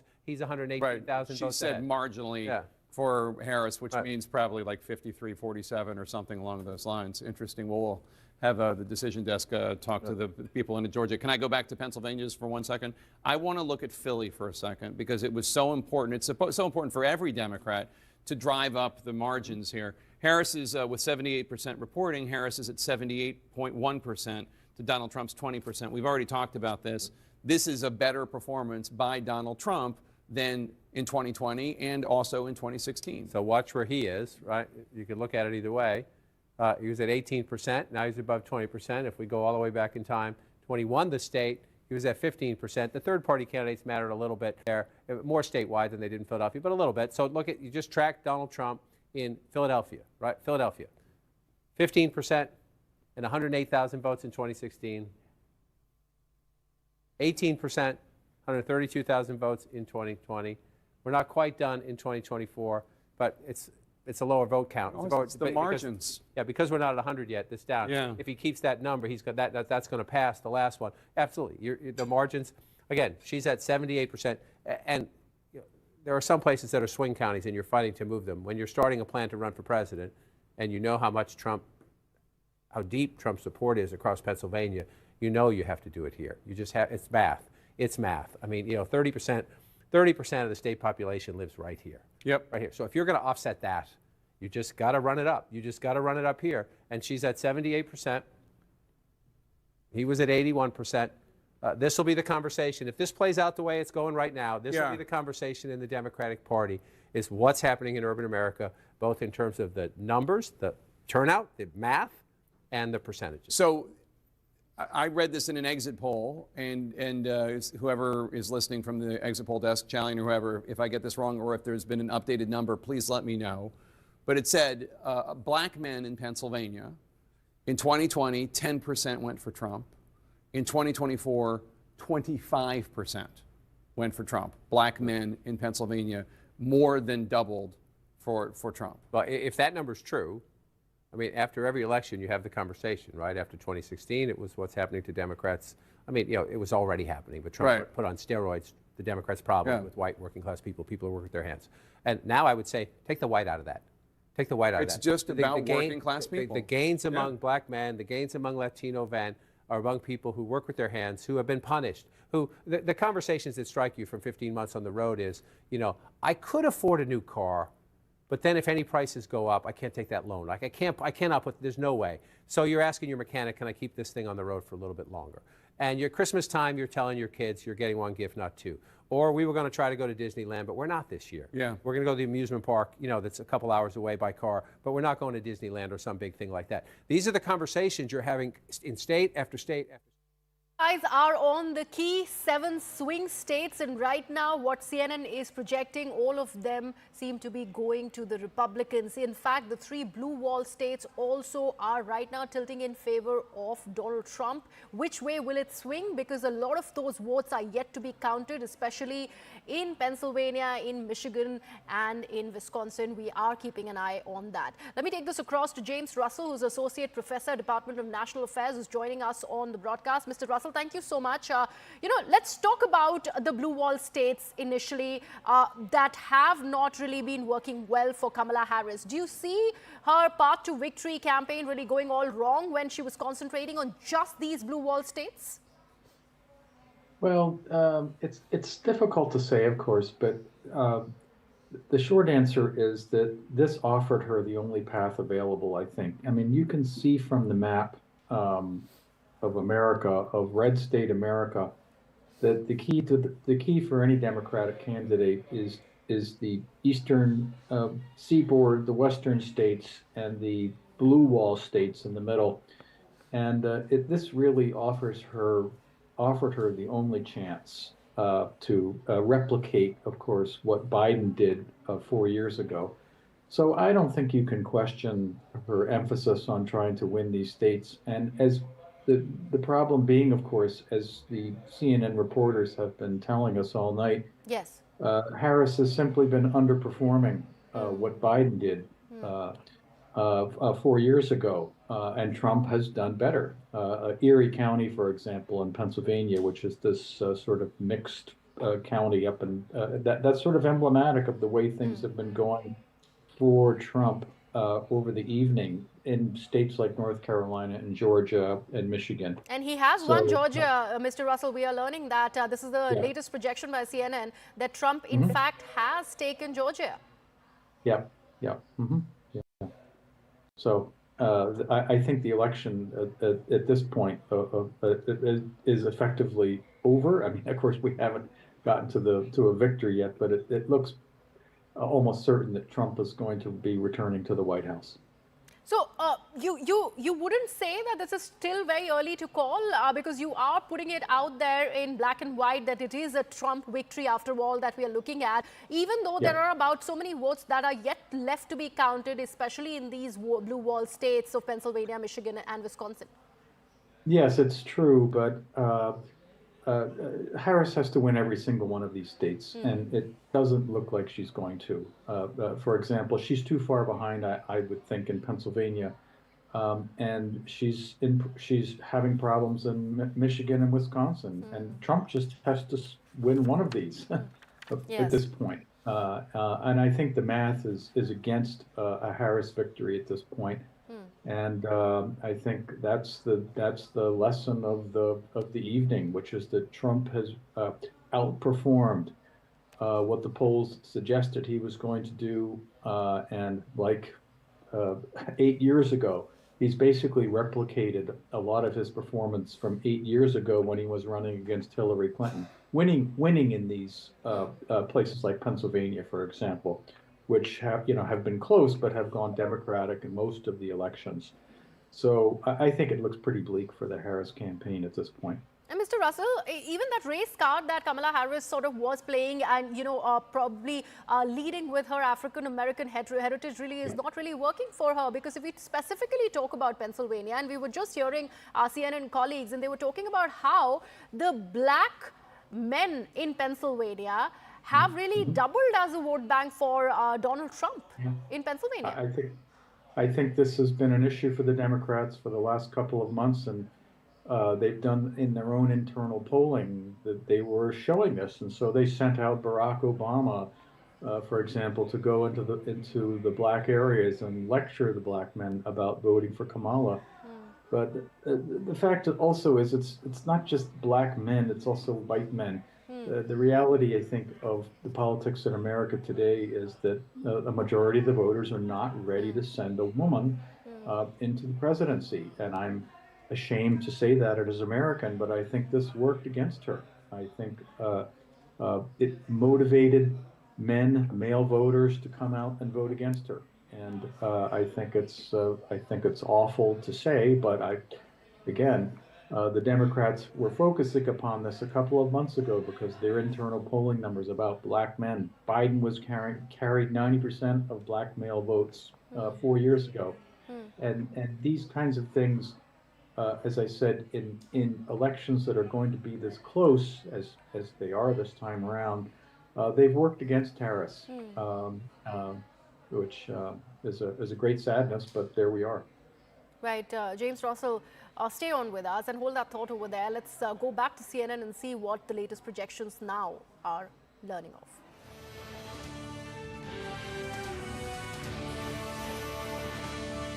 It is election night in America, and let us bring you back to where we are right now with 270 electoral votes needed to win. Donald Trump is in the lead with 246. Kamala Harris is at 182. There are still 5 battleground states that remain uncalled by CNN. Let us go and look at where they are. Pennsylvania, Donald Trump in the lead with 50.8% of the vote. Kamala Harris with 48.1% of the vote. Donald Trump has a more than 165,000 vote lead. Let's go to Kamala Harris headquarters right now. Let's listen in. Good evening, HU. I want to say good evening to all of the Harris campaign, the campaign family. Thank you for all that you have done. Thank you for being here. Thank you for believing in the promise of America. Votes to count. We still have states that have not been called yet. We will continue overnight to fight to make sure that every vote is counted, that every voice has spoken. So you won't hear from the Vice President tonight, but you will hear from her tomorrow. She will be back here tomorrow to address not only the HU family, not only to address her supporters, but to address the nation. So thank you. We believe in you. May God bless you. May God keep you. And go HU and go Harris. Thank you all. Cedric Richmond, top advisor to Kamala Harris, used to be top advisor to Joe Biden in the White House, basically telling people at Howard University, where Vice President Kamala Harris was going to have her celebration party, theoretically, that Kamala Harris is not going to come out tonight. She will come out tomorrow and address the nation, which I guess is what we could expect, given the fact that we're not going to know definitively this evening the results. If you've ever been to Howard University when there's a big crowd, that is not the sound of a big crowd there. That is not celebratory mood, and I think that was a tough kind of coming out conversation for Cedric Richmond. Yeah, I mean, it's the 2024 version of the Javits Center at this time. I'm not saying that it's going to end that way, but at this time, it's feeling like it's too early, and the senior person comes out and says, everybody go home and we'll see what happens, and we will see what happens when we get the rest of the votes. But in the immortal words of Bob Dylan, you don't have to be a weatherman to know which way the wind is blowing. Right. And this very much felt, I mean, you know, we talked before about whether this felt more like 2020 or 2016. This felt so much like the Javits Center, and specifically her campaign chairman, John Podesta, came out at almost exactly this same point 8 years ago and made almost exactly that same speech. And the next day, Hillary Clinton came out and conceded. Now, again, he is not at 270 yet. She has not lost this race, but you don't have to be a weatherman. Right. And just to go over where we are right now, so there are 7 battleground states, and we have called, CNN has called, projected that Donald Trump will win 2 of them, North Carolina and Georgia. So of the 5 that are remaining, there's Arizona. Trump is in the lead currently with 0.72% of the vote. Pennsylvania, Donald Trump is in the lead with 2.6% of the vote. Wisconsin, Donald Trump is in the lead by 3.53% of the vote. And then there's Michigan, Donald Trump is in the lead with 6.12% of the vote. There's also Nevada, which I don't see on that list there, and I haven't committed it to memory, but there wasn't enough really percentage of the vote that had come in yet for us to be definitively saying anything. In any case, the point I'm trying to make is, of the 5 battleground states that are outstanding, Donald Trump is currently in the lead in all 5 of them. And in a place like Nevada, the demographics are something that is more favorable to them. That's an electorate that has more male voters, more Latino voters, and those are 2 groups we're seeing who are leaning towards him. And I just want to go back to, even though we don't know where the blue wall states are yet, we're still waiting for votes to come in, some of the underlying themes that we are seeing that, Audie, you were talking about a little while ago, that I think it's important to go back to. One of the things that we started out the evening with was about the women, the question about whether or not women were going to come out for Kamala Harris, whether or not men were going to come out for Kamala Harris in a post-Roe world on that issue. And if you just look at, for example, suburban women, they, according to the national polls, they went for Trump. It seems like abortion was not the animating issue it was the way it was right after the Dobbs ruling. In so many of these exit polls, I'm seeing that the economy, the people who were most upset, listed themselves as angry or facing severe hardship. Those are the people who really went for Trump. Yeah, I have to confess that I always thought in the last week or 2 of the campaign, this idea of the trying to appeal to secret voters was something of a risk. Anderson? Jake, thanks very much. This is the first time we've all talked. David Axelrod, what do you make of what we've seen? Look, I think that this was a race that was very, very close in the polling. And for the longest time, including up until last night, I and others said we had notions, we had feelings, but we weren't going to make any predictions. And the truth is, we're sitting here tonight and we're waiting for the 3 states that can determine the race one way or the other to render a verdict, and they're close. And she's right to wait to have those votes counted. But what was very clear watching the night unfold is that rural areas voted for her in significantly less numbers than, or percentage-wise, than they did for Joe Biden 4 years ago. And she couldn't make up the difference in some of these suburban areas and the cities. And I think the discussion that John King had was very pertinent. I care deeply, more than I can say tonight, about democracy and what it means. I've said it a million times, I'm the son of a refugee, and I revere this country, and I'm so grateful for what it's given my family and everyone else. But part of democracy, and this is my major difference with Donald Trump, part of a democracy is to honor the will of the people, to honor its institutions. I imagine that that's what the vice president's going to do when the final verdict comes in, if it's not a positive verdict. And I think there is a message in that. Yeah. There is a message in that. And I think it's an important message. I think the reality is Kamala Harris faced tremendous headwinds heading into this. I was riding on a bit of a vibe, in a sense, in the final stretch, because she did feel like she had energy. But the fundamentals have been against her from the outset. Biden's unpopularity was dragging her. She had opportunities to create distance with him, and I think chose not to. I think it's a respectful thing. You don't want to throw your boss under the bus. But the reality is Donald Trump was going to blow Joe Biden out of the water, and she needed to create that distance. There's also just some fundamental shifts that I think are happening, a realignment with the parties and within the country, and I think...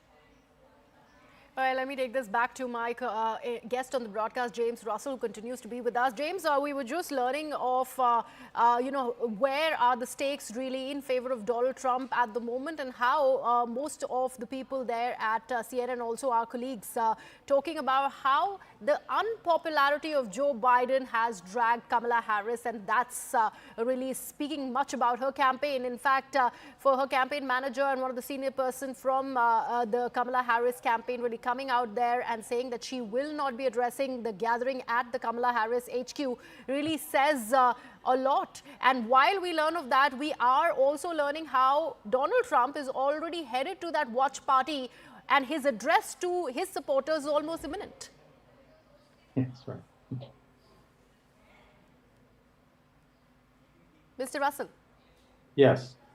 Well, I mean, I think this is what's happening, obviously, in the evening in the United States, which is that the Democrats are going down in flames once more, and Trump is going to ascend to the throne. It's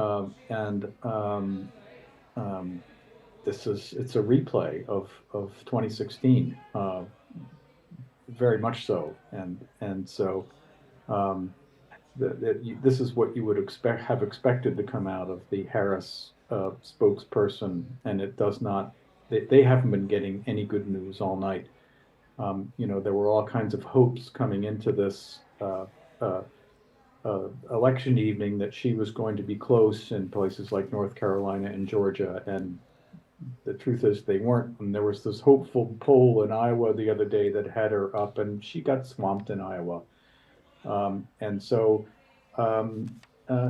what is there to say about this for a citizen like myself? I'm aghast at what has happened in the country, and the vote that most Americans are casting for dictatorship, which is what it amounts to, and a convicted felon, a grifter, an incompetent businessman.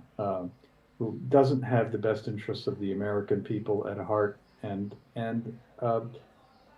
they've given him license for another 4 years. That's what it looks like, and I think it's an absolutely extraordinary event that says not very much about Donald Trump, but it says a lot about the state of the United States, that is to say, the state of America. And it's not a flattering portrait of the United States in any way, shape, or form. It's a very depressing sight to think that the millions of people sign up to this vision of America that's divided and that is going to be going after immigrants and that is against women. I mean, the list of things just goes on that the people of the country are apparently comfortable with. And what I would say is about it all is that the American people are going to get exactly what they deserve with Donald Trump coming into office. Mr. Russell, you said it exactly like it is, because you mentioned about the women. They seem to have voted for Donald Trump. You mentioned about the immigrants. They seem to have voted for Donald Trump. And that's how things really stand over here. 2 of the key battleground states have already been called. They are going to Donald Trump. Only 5 of them remaining. And most of where Donald Trump, in fact, all of them has Donald Trump really leading. In fact, hold that thought. We will go into a very, very short break and come right back. We do know how Donald Trump is already on his way to address that watch party there at the Donald Trump HQ.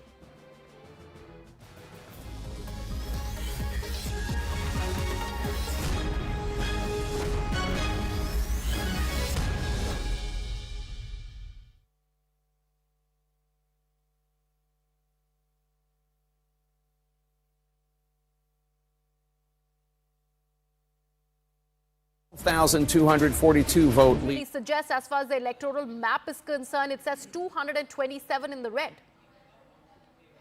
I mean, look. Sorry. Yes, Tara, please go ahead. I think it's like always they say, you can't be an astrologer in politics. It never takes place the way you want it. But to be frank, I'm not for Trump, so I'm hoping Kamala Harris picks up on this race. She could go ahead in Pennsylvania, because that is, well, I would expect it should, because it is a state where the causes which she's flagging seems to matter. But then it's, the whole what shall I say? I mean, you've got Trump saying that climate change doesn't exist. I mean, how can you even say that? He's saying the most incredible things. He wants to build, building the wall on immigration is probably something that will appeal to voters because it's a very, very strong issue here in terms of the, kind of, But Tara, the fact that you say that Iowa has voted in favor of Trump and there is a huge amount of Latino vote bank over there which did not vote in favor of Harris. That's what I said. I said even Indians are voting in favor of Trump. They should not, right? By all logic, they should be for immigration, but they're not. So I think much of it is to do with the fact that, the economy, like everyone says, is the economy stupid? That's at the center of this debate. People want a better life, like she said. That is not coming across in Kamala Harris' campaign. She's talking of, middle class, which is very important. She's talking of bringing them up. But he's saying front and center, we have to make America rich again. I'll tell you how to get rich. That is his central message. I mean, it's not in so many words, but that's pretty much what he's saying. So I think that and plus, of course, foreign policy doesn't come into these polls at all. Yes. Nobody cares. So it's all about, like we said, jobs and so on and so forth. I don't think even climate, anybody cares. It's not even an issue here. But taxes, yes. Education, yes. Housing, affordable housing, all that is, Trump is tick boxing in very unreal, some of them. I mean, if you look at the Trumpometer which someone has put up, he hasn't kept most of his promises in all these areas, but he still wins. So even if you look at the businesses, after that huge violence which happened and everybody condemned all that, all those guys have gone back to Trump. So it's finally, like they say, it's about the money, honey. It's who's going to put money in whose pockets. Interesting point, Tara. Thank you so much. And also, Nikhil, I'd request you to stay on with us. Let's go back to CNN's live broadcast and see what are the latest projections really showing. Because CNN recently has just called North Carolina going in favor of the Republicans, Donald Trump. Of illegal immigrants north is now being felt as an issue, not just on the border, but in northern states as well. Yeah, and Jacob, history in the making, because after 2016, just in these years' time, you are seeing a return of Donald Trump to that presidential chair. We also know how the key swing states, out of the 7, 2 of them have already been called. They are in favor of Donald Trump, just 5 of those remaining, and most of them, in fact, all of them, sees a lead by Donald Trump. In fact, taking this to CNN, as far as the latest projections are concerned, let's cut across live to our sister channel CNN and learn about a lot that's happening there. 187 electoral votes. There are 270 electoral votes, as always, needed to win. Let's look at the states we have not called yet. In Pennsylvania, Donald Trump in the lead there still, 51.1% of the vote. Ahead of Kamala Harris, who has 47.8% of the vote. Trump leads with more than 214,000 votes. That's with an estimated 92% of the vote in. Michigan now, Donald Trump in the lead, 52.1% of the vote. Kamala Harris, 46% of the vote. Donald Trump with a more than 215,000 vote lead. That's with 62% of the estimated vote in from the Wolverine state. The Badger state of Wisconsin now, Donald Trump, 51.2% of the vote. Kamala Harris, 47.2% of the vote. Donald Trump, more than 113,000 votes ahead of Harris with an estimated 86% of the vote in from Wisconsin. In Arizona now, Donald Trump in the lead there too, 49.9% of the vote. Harris with 49.2% of the vote. Donald Trump with a more than 12,000 vote lead. That's with only 52% of the estimated vote in from Arizona. Still a lot of votes to count in Arizona. Nevada now, they've really counted a lot of votes. Donald Trump, 50.9% of the vote. Kamala Harris, 47.6% of the vote. Donald Trump with a more than 33,000 vote lead. That is with 70% of the estimated vote in from Nevada. Last time we looked, it was only 2%. John King, look at that. Your buddies in Nevada reporting their votes there. Well, last time it took a very, very long time. So if they're starting to get some in tonight, that's progress for Nevada. I just want to show this. This was a conversation you guys were having over at the panel table the other day, just on the importance of Pennsylvania, as we're at this point now, where North Carolina and Georgia have gone for Trump. You see the yellow of the states still on the map. Now, we project Alaska is going to come in for the Republican. If that were to change, that would change these paths. But there is no path to 270 for the vice president that does not include the Commonwealth of Pennsylvania. So, yes, she needs to win all blue wall states to get there. That would get her there on its own as long as she wins Nebraska's 2nd congressional district. But there's no way to get there without Pennsylvania, which is why that is absolutely critical that she win there. I just want to show you what I mean. Let's assume that she came back and won Michigan. She's trailing now. Let's assume she came back and won Wisconsin. She's trailing now. She's trailing here, and she's trailing here. Even if she won them all, if Donald Trump won that, he'd be over the top. And so, if she is winning this, she can afford to lose something else along the way. But because this is why we've talked about this for weeks, and that's why both campaigns spent more money in Pennsylvania than any other state, Commonwealth by far.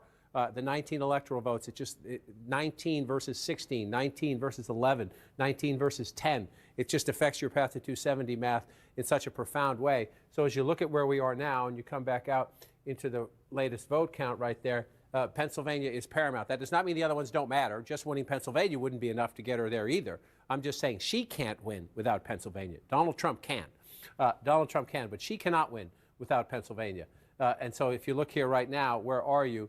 That's 219,342 votes with 93% of the vote in. This is why when you heard Cedric Richmond at the Harris event said we would not hear from the vice president tonight and that she wants every vote counted. You did not hear him say we see a viable path to victory. He did not speak those words. That doesn't mean it's not mathematical. The states have not been called. But he did not say we see a viable path to victory. He said we want all the votes to be counted. And so you look here at 51%. Again, one of the big questions was, could Donald Trump get over 50? In most of these battleground states in 2016 and 2020, he was a 47, he was a 48, maybe he was a 49. In Pennsylvania right now, Donald Trump is at 51.1. And again, you're looking at a state, the vice president simply, there's a lot of states to count still, but if you want to look at one question, she cannot lose Pennsylvania. She just cannot. The math doesn't work if she does. So you're looking, yes, there are still some votes down to be counted down here. I think when we get closer to 100% in Philadelphia, that's going to settle the math once and for all. It's improbable at the moment. Let's just be honest about it, but it's not impossible. So you keep it on the board right there, and you look, 78% though. 78% estimated in Philadelphia. She's at 78%. Look at the 484. You come back here, 78% to 81%.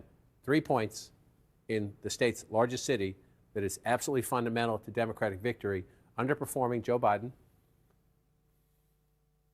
by 3 percentage points, and at the moment, more than 100,000 votes. We're not done with the math yet. That's it. I mean, you can find other places too. You can find. We looked through some of the blue-collar counties earlier where she was underperforming Biden and Trump was moving up. We can come back and look at that again if you want. Just Trump outperforming 2020 by 3% or more. This is significant. It's happening mostly in counties he's winning anyway. But she's overperformed a little bit in Chester County down there, which, again, 8-10 years ago was a Republican county. But where is in Bucks County, which he's is currently flipped to red. But a lot of it's out here in places where Donald Trump already runs strong. He's running stronger.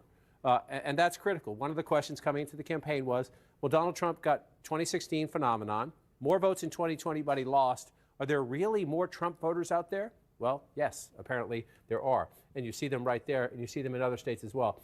So there's Pennsylvania. Jake, I just want to go through these quickly to see if the math has changed. 63%. We've been stuck there for a little bit.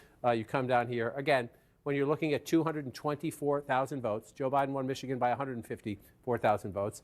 Donald Trump's at 224,000 votes. And so you're looking and you're saying, where? Where? Is it possible? Well, the only place you can get that many votes is Wayne County. They're at 24%. So you see, she's at 58% right there. Donald Trump at 39%. Again, you want the conversation that is going to start once these states are called, assuming we stay on the trajectory we are on, which the trajectory we are on, not there, we're not the finish line, but the trajectory we are on is an overwhelming Donald Trump victory in the Electoral College. The possibility of flipping back all 3 blue wall states, but even if he loses Michigan, look at that. That's going to be a conversation in the Democratic Party. How's that happening? How is Donald Trump getting 30% up to 39%? How's that happen? How did he get 30%? The Democrats were already debating how did he get 30% 4 years ago. If that number holds and Donald Trump's above 35%, close to 40% in Wayne County, Michigan, the Democratic Party has a big conversation on its hand. When I started doing this a very long time ago, it was about the Reagan Democrats in Macomb County. Now it's going to be about the Trump Democrats everywhere. Including black men in Wayne County.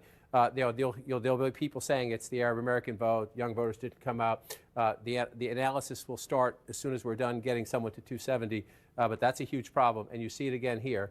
Again, the foundation of the Democratic Party is urban America, and then the close-in suburbs. That's where the math is. And that has allowed Democrats, allowed Joe Biden to withstand all of that. Donald Trump's phenomenon in rural America, where he's not only winning those counties, but the math is up, and this time again, he turned out more voters. Milwaukee, Wisconsin, this is Milwaukee County, the city and the suburbs around it, but the vice president's at 66%. That looks impressive, except when you go back 4 years ago, and you see the President of the United States was at 69%. And so in place after place, especially starting in the foundations, Anderson, the building blocks of the Democratic Party, which is urban America, she's having a problem. We're not done with all the vote counting yet, but she's underperforming President Biden from 4 years ago. In the close-in suburbs, I can find some exceptions to this, but in the close-in suburbs, she's doing reasonably well, reasonably close, exceeding it in some places. But Trump is doing better in urban America, a little bit better in some key suburbs in battleground states, and turning out even more voters in the red rural counties where we have seen the Trump phenomenon in 2016 and 2020. It's with us again in 2024. Yeah. John, we'll come back to you. Caitlin Collins is at Trump headquarters, where we expect the former president to speak soon. Caitlin, do we know, how soon he may get there, and any idea on what he may say? No, Anderson. Obviously, we're waiting to see what this is going to look like, because this is so new to the Trump campaign as well. They've been watching these numbers carefully all night as John King has been going back and forth on the magic wall, but they themselves obviously were waiting to see, were there any surprises in store? They were watching closely. The gut check of North Carolina and Georgia obviously came through for them, and now we are told Donald Trump is he is making preparations to head over here to the convention center. This is where the official watch party is, and Anderson, we saw aides preparing the teleprompter on stage, heightening the lectern and the microphone to make sure it's ready. So a clear sign that we do expect to hear from him. When that happens remains to be seen. And Kristen, obviously, as we've been looking at this, Trump is famously very superstitious.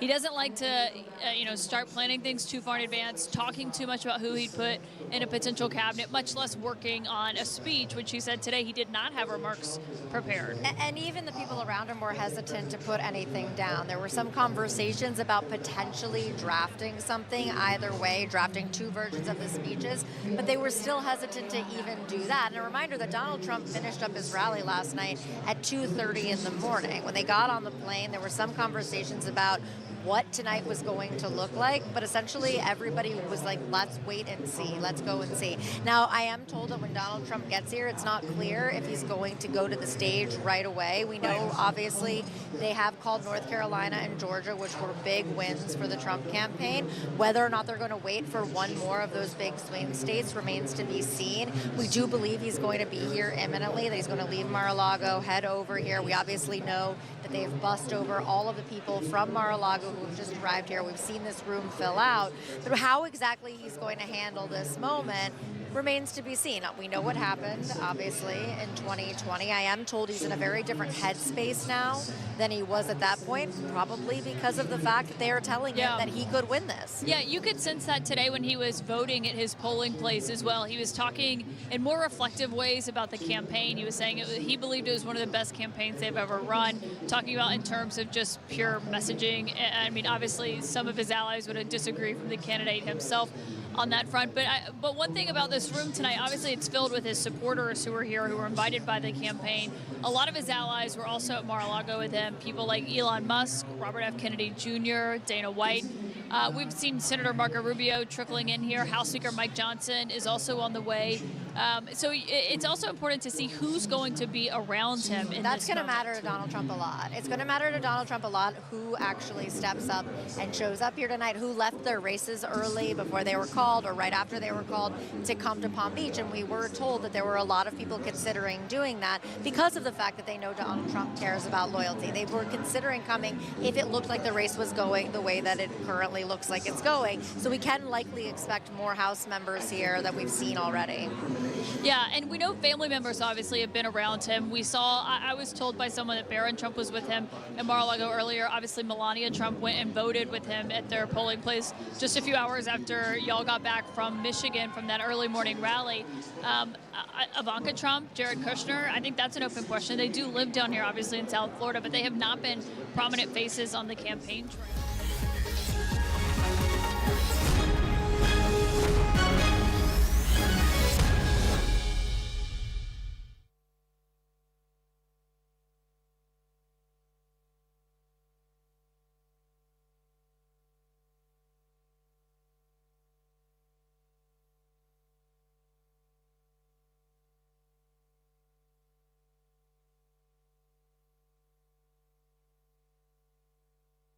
I come back to 2024, and let's just pop in this and see, where's Harris underperforming?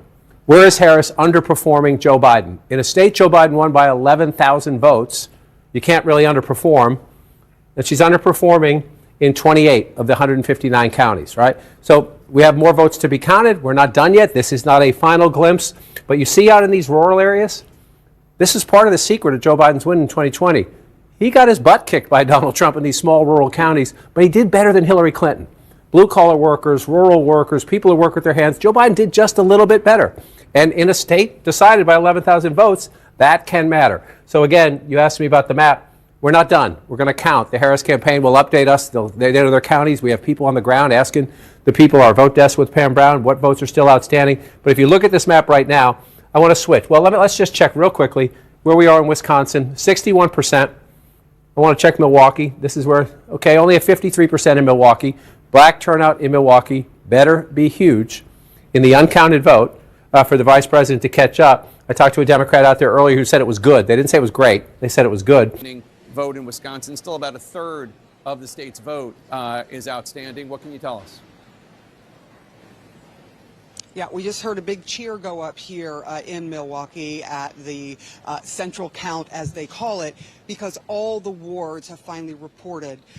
So they are counting these ballots as fast as they can. They do believe that they're going to be able to give some kind of idea of this count after midnight. It will not take the extra 2 or 3 hours they thought it might because of that problem with what happened with the tabulators, which, by the way, are right behind me, one of them. All 13 of them, there was an issue. A door was not locked, and so they, out of an abundance of caution, decided that they were going to rerun through the absentee ballots, 30,000 of them, but they've been able to do that, and now they're about 80,000 of 325,000 that have already been processed. All right, with me now, we have Patricia Ruiz-Cantu and Douglas Haig, Republican, Democrat. Both of them are on the Milwaukee Election Commission. First of all, how are things going, and do you think we're going to find out something soon? We will. I think things are going really well, even though we had a little hiccup. But, as... Let's now take a look at the latest projections by CNN. Former President Donald Trump has won Ohio, Iowa, Kansas, and Idaho. Now, there are 17 electoral votes at stake in Ohio, 6 electoral votes at stake in Kansas, and 4 of them at stake in Idaho. In fact, CNN has also projected that Vice President Kamala Harris has won California, Oregon, and there are about 54 electoral votes that are in stake in California, and it takes at least, remember, 270 electoral votes to win the U.S. presidential race.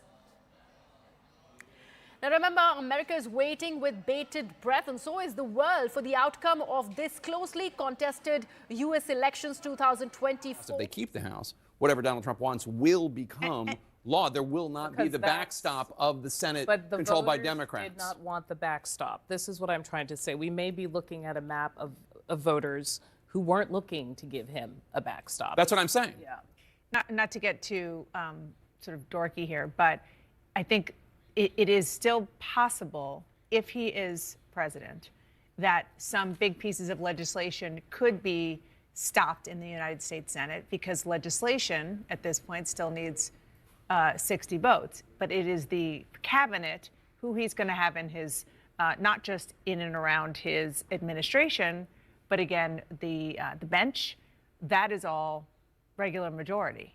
Yeah, it's interesting when you think about it, because the Supreme Court they ruled on the Chevron deference and basically said executive agencies can't have the untrammeled authority to do what they want. It has to be passed by Congress. And you could end up with the Democratic minority. I mean, again, all of this is somewhat speculative. Democratic minority in the Senate being able to block legislation, and the Trump agencies not able to enact it on their own. Yep. Just one of many things that we would be talking about if Donald Trump does, in fact, win. We're not there yet. Jake, over to you. Thanks, Dana. Let's bring you back to the key race alert and where we stand with the battleground states that we have not called yet. Pennsylvania, Donald Trump in the lead, 51.1%. Kamala Harris is 47.8%. Donald Trump has an almost 220,000 vote lead. That's with 93% of the estimated vote in from the great Keystone State. Michigan, Donald Trump up 52.4% to Harris's 45.8%. Donald Trump with a more than 244,000 vote lead in Michigan with 66% of the estimated vote in. In Wisconsin, Donald Trump, 51.2%. Harris, 47.1%. Donald Trump with a more than 120,000 vote lead with an estimated 89% of the vote in from the Badger State of Wisconsin. Arizona, Donald Trump in the lead, 50% to Harris's 49.1%. Donald Trump has a 16,000 plus vote lead with an estimated 53% of the vote in from Arizona. In Nevada, Donald Trump in the lead there, 51% to Kamala Harris's 47.4%. Donald Trump with a more than 37,000 vote lead with 70% of the estimated vote in from Nevada. John King. You're looking at the map and we're watching, and we're just trying to see. The only question really now is, well, the first question is, can the vice president win Pennsylvania? If she does not, Donald Trump is the next president of the United States. And then from there, if she wins Pennsylvania, Donald Trump still has other paths to 270. So for the vice president, your priority is here. And you'll notice all three of those states are red. That's the so-called blue wall. The blue wall is ruby red at the moment, not done counting the votes. So let's turn it off and wander through them, starting in your home state, the Commonwealth of Pennsylvania. Key thing here, these are close battleground states. Look at the size of Donald Trump's lead as we go through them. Right, Joe Biden wins this by 80,000 and change 4 years ago. Donald Trump is ahead with 93% of the vote in by 219,000 votes plus. So that's hard to overcome when you're at 93%. And statewide so far, you're getting 48% if you round that up. Do the math at home. She has to get well in excess of that, hugely in excess of that when you're at 93% to have a chance to catch up. Hugely, way overperform where she has been throughout the night. Miracles happen. So you look here at Philadelphia, you kind of come here. This gets pretty stunning when you go through it county by county. We're not at the final results. Maybe the end will look a little better than this. Maybe the vice president can come back. But again, you look at here, Donald Trump getting 21% in Philadelphia, the vice president getting 78%. You go back when Joe Biden won the state, Donald Trump was at 18, the president was at 81. And you're seeing this over and over again. You go out to Bucks County here, Joe Biden at 52%. If you round that up, Trump at 47 4 years ago.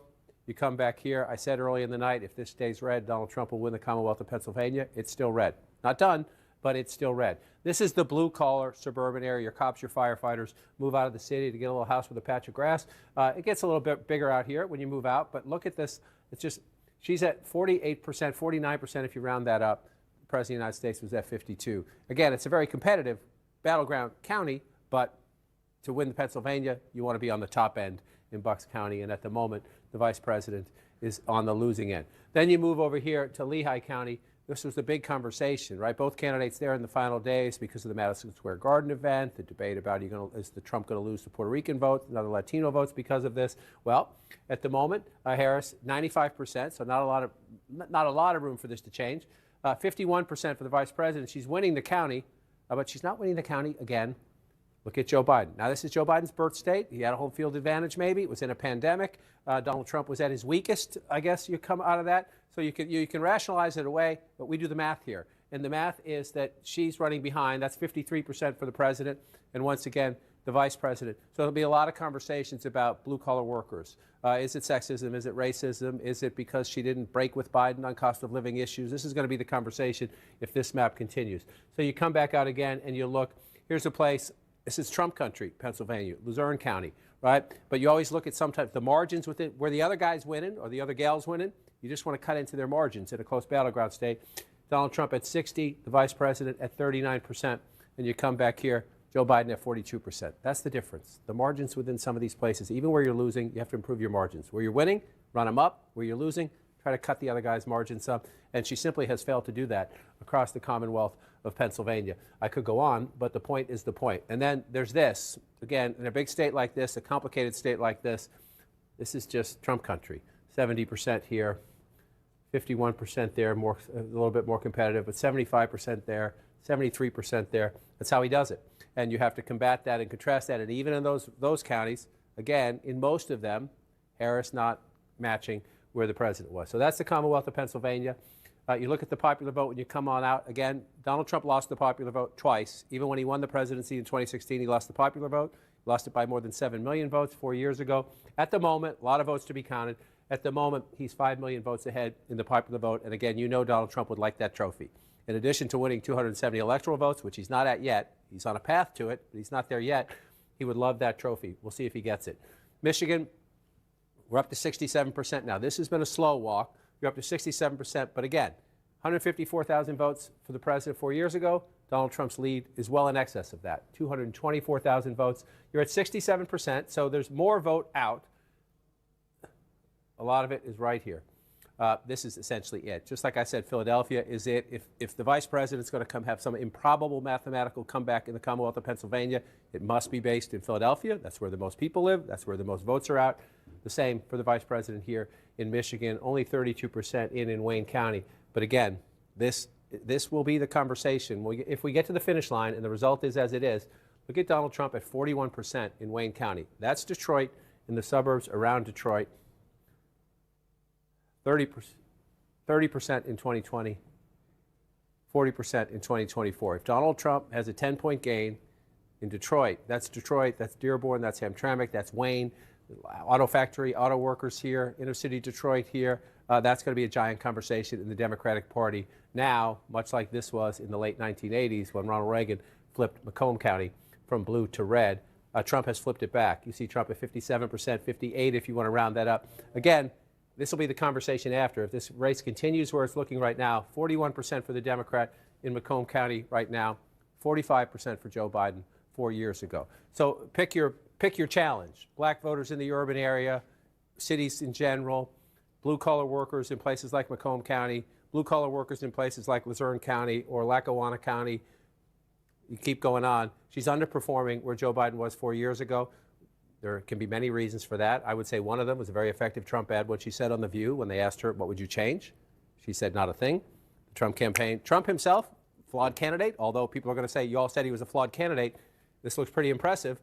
But Trump's the ad messaging, the cost of living thing where she said, not a thing. She tried to amend that answer later, but they turned that around pretty quickly. It was, without question, and we've been saying this all year, the most professional campaign that Trump has had in his 3 runs for president. I came over here because I want you to show me, even in the blue states, what's going on. Let's, like, for example, take me to New Jersey. All right, that's a state. I mean, just look at that. 51. It's with 80%, 88% in, so not all the votes in, but 51% to 46%. How did Joe Biden do? 5 points. 5 points better for Donald Trump. Look at him more than him. You know, if you're a Democrat in a blue state, you're trying to figure out what's happening to my party. You know, is it all Trump? And I mean, there's a separate fascinating conversation going because a lot of the people who are going to be in that Republican Senate with a President Donald Trump, if this continues to go where it's going, you know as well as I do, a lot of them don't like him. They wish he was not the leader of their party. But he is, and there's nothing they can do about it, and they know that. And so they're going to work with it. But again, so the Republican candidate for president 4 years ago got 41% in New Jersey, and the Republican candidate for president this time is getting 47% in New Jersey.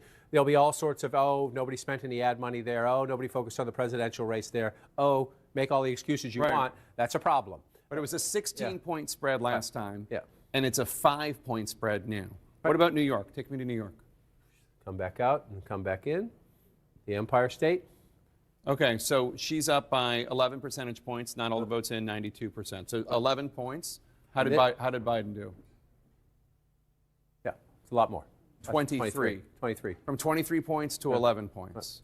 So, I mean, it's not, and actually, you know what? Show me some of the counties. Can you go into like Queens and? You can come down here and you can get into Manhattan here. So Manhattan. And Manhattan is not Donald Trump territory. Right. It wasn't then. I mean like Queens, Bronx. Now you can wander around in here if you want to come over here to Bronx.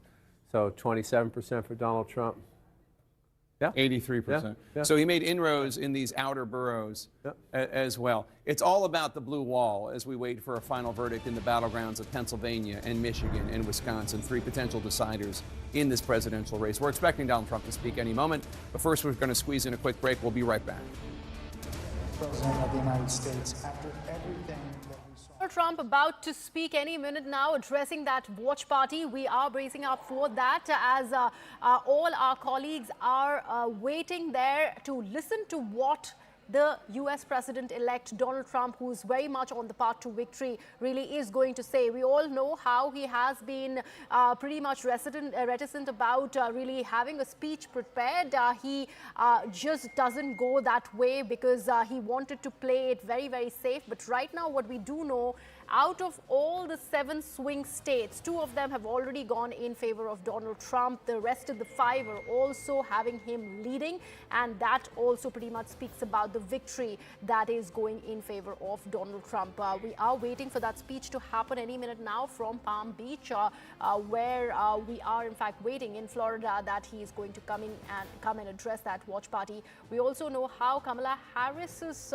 campaign advisor had come out at the HQ and really addressed the supporters, saying that she is not going to come out and address them tonight. It in all probability will happen tomorrow. So probably the Camp Harris had already in fact seen where the projections really are going. The fact that all the blue wall seats have in fact turned red, so to speak, even if there are couple of votes, in fact, a couple of thousands of votes are still to be counted, especially in Pennsylvania and Wisconsin. We do see how the stakes are in favor of Donald Trump at the moment.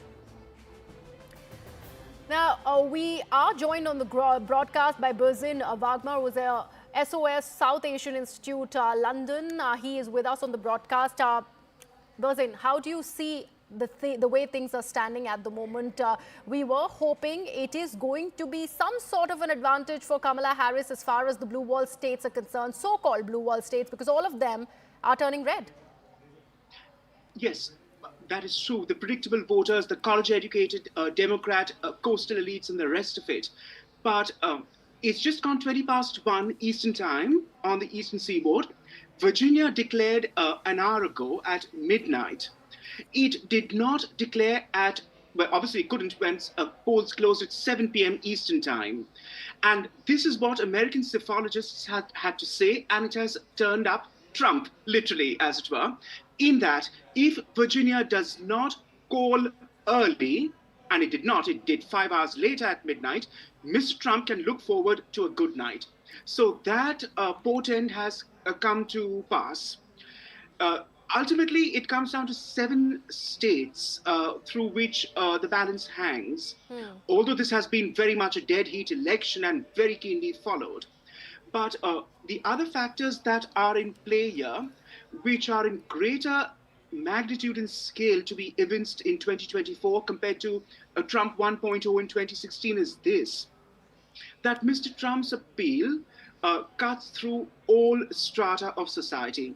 In Bronx, which is an impoverished borough of New York, for example, it's not exactly Manhattan or Upper East Side, Mr. Trump has made major The last time this was evident was when President Reagan's landslide victory in '84. So there is something of Mr. Trump's appeal which speaks not just to that, to also Hispanic voters, and also within the Indian American community, which must impinge upon your program, among male voters. There is a pattern evinced in that female voters do plump for Ms. Harris, even Indian diasporic voters compared to their male counterparts.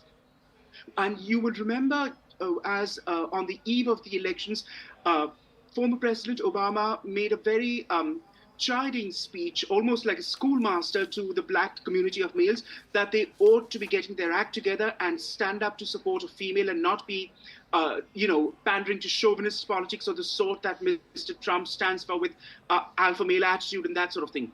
I do not believe Mr. Obama's hectoring of his own kith and kin went down well too. So that is what we would have to see.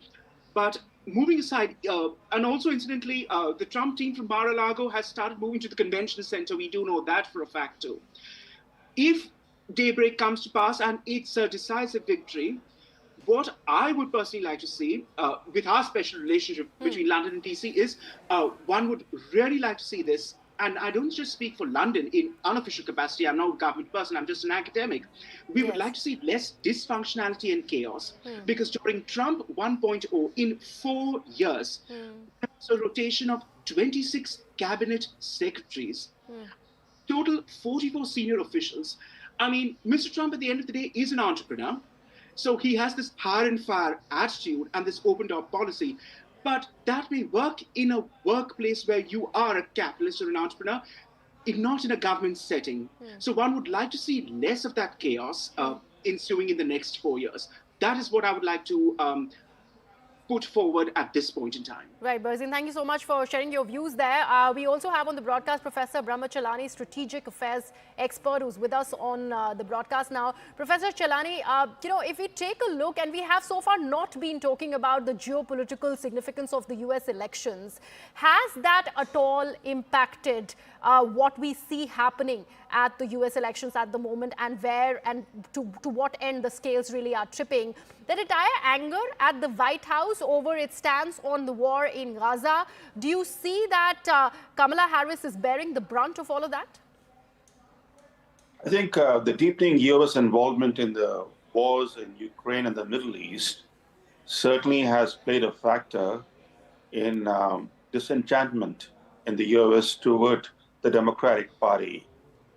It's clear that the traditional Democratic Party base has eroded, and that some of the constituencies that traditionally voted for the Democratic Party, including the American Arabs, have either not voted for Kamala Harris or the enthusiasm for the Harris ticket was quite weak.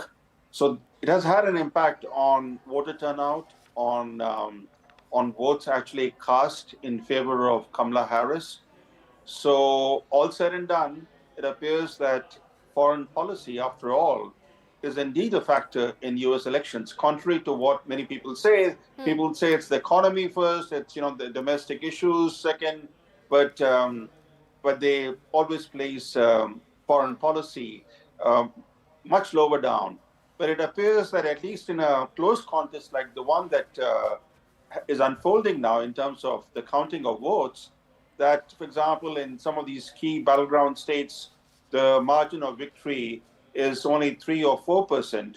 It appears that foreign policy issues, especially Biden's deepening involvement in the wars in Ukraine and in the Middle East, have created this kind of reaction within the U.S. because people don't like wars. They don't like the U.S. to be involved in wars eternally. The U.S. has been fighting wars, one war after another, throughout its history. And I think there is a war fatigue in the U.S. which has worked in the favor of the Republican Party and Donald Trump. And we should not forget that, and this is the flip side of it, because normally people think of the Democratic Party as left-leaning and the Republicans as right-leaning. But in terms of foreign policy and interventionism, it's the other way around. The Republicans, by and large, are non-interventionists, especially Donald Trump, for example, while the Democratic Party is a pro-war party. So, this is contrary to the social issues where Democratic Party is clearly left-leaning and the Republican Party is conservative on social issues. Certainly, for example, on issues like abortion or even on gun control, they are pretty gung-ho on owning guns. But on interventionism in intervening in the affairs of other countries. The Republicans are more of this hands-off approach type of people. Okay. All right, Professor Chilani and Bazine, thank you so much. Just stay on with us. We are cutting across back to CNN to see when at all is the Republican candidate Donald Trump going to be addressing the West Palm Beach. We are, remember, waiting for him to address that watch party there. But let's take a look at what's happening at CNN. What are the further projections really saying? 50 in the battleground states. So you have to eliminate the third-party candidates and just get above him. Just get above 49, get 49.5. Well, Trump tonight blew that part up, at least where we are right now, because he's above 50 in Pennsylvania. He's above 50 in Michigan, where he was at 48 again, and you go back to 2016, 48. Trump was a constant, except for this year he grew. He grew, or he's growing anyway. We don't have the final numbers right now, but he's above 50 there. And then in Battleground, Wisconsin, I won't go back and forth again through it again, but he was a 47, 48, 2016, 2020, and there he is above 50% with, again, this state decided by 20,000 votes, 2 elections in a row. Donald Trump's ahead by 125,000. This state won by Joe Biden last time by 154,000 votes, a big win for the Democrats here. Then the Democratic governor wins in 2022. The Democrats may gain in the legislatures. Democrats think Michigan is growing in their favor. Donald Trump's 243,000 votes ahead with 69%. Still some room there maybe to see it happen. That's the one with the most outstanding vote. And Anderson, as I throw back to you, the Commonwealth of Pennsylvania, so critical to Trump cracking the blue wall, flipping the blue wall in 2016. His biggest disappointment when he lost it in 2020. Still won't admit he lost it in 2020. And now you see in 2024, again, it was an 80,000 vote. Let's now take this across to CNN's Paula Newton, who is live with us from Florida at the West Palm Beach. Paula, we do see and probably hear that the plans for celebrations have already been set in motion by Team Donald Trump. What do you see being planned out there? Absolutely. There have been so many, dozens and dozens of Trump allies, people who have worked for Donald Trump, who have just entered the room. We are told that, in fact, the former president has left Mar-a-Lago and will arrive on the stage behind me momentarily. He has absolutely decided that he will claim victory here. His allies here have already told me that this is time to celebrate. They are taking this win despite the fact that the election hasn't been called yet. Really, it has been a sobering reminder that Donald Trump has been able to put a coalition here to be able to defeat Kamala Harris, the first woman who many believe in the Democratic Party would be the first woman president, and it does not look like that history will be made again as well. Donald Trump, his campaign advisors saying that they have put together quite a coalition. They believe it is a diverse coalition. They also believe that right now they have flipped the Senate. They are hopeful that they will retain the House of Representatives. They have quite a mandate to govern here. It is looking as if the former president will as well win the popular vote, which is something he has not done, certainly in the prior 2 elections. We continue to await Donald Trump. I am keeping a very careful eye on the door. We know he's left Mar-a-Lago. We expect him here any minute.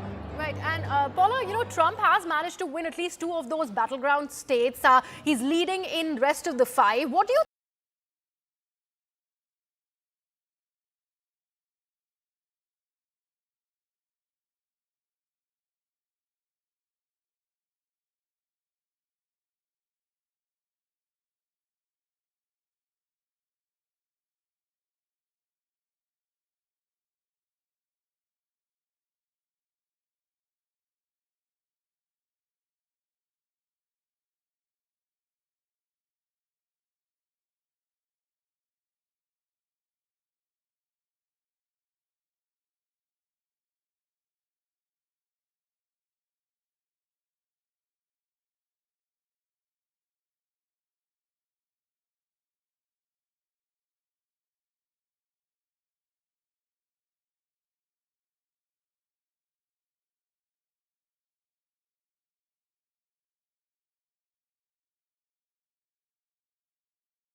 chapter and verse what he articulated in his policies for the last few months, and he may be able to get much of that done. We are again waiting the president's arrival. We believe they will announce him shortly. Right, Paula Newton there. Probably any minute now, Donald Trump is going to be arriving at the West Palm Beach, like Paula is reporting from, and we are going to see him address that huge gathering, the watch party of the Republicans. All the supporters of Donald Trump have gathered over there. But right now, what we're doing is cutting back live to CNN, and let's see what's happening over there. Working class party, that is a shock, but the policy implications for planet Earth are yet to be known. I mean, I think that's the real open question. So are we getting 20% tariffs? That's going to be devastating for the economy. Are there going to be mass deportations on American soil? That's what he ran on, and I believe it's actually the mandate the voters gave listen, him. so I think on the tariff things, if you see, tariffs are a negotiating tool, right? That's what it was in the first administration. That's what it'll be in this administration. There are 350,000 criminal aliens here in the United States. I think it'd probably take 4 years just to find, locate. Let me go back to my guest on the broadcast. Berzin Wagmar continues to be with us right here on CNN News 18. Berzin, let's talk about the key 7 swing states. And out of them, Michigan was one state that had Kamala Harris leading, but unfortunately, even that is not working in her favor. Where do you think Harris's campaign really went wrong over there? We did see how, Donald Trump had ended up slamming her campaign, her position on EVs. Do you think all of that together has worked in favor of Donald Trump, and none of that Arab American Muslim population working and voting for the Democrats seems to be working for Kamala Harris?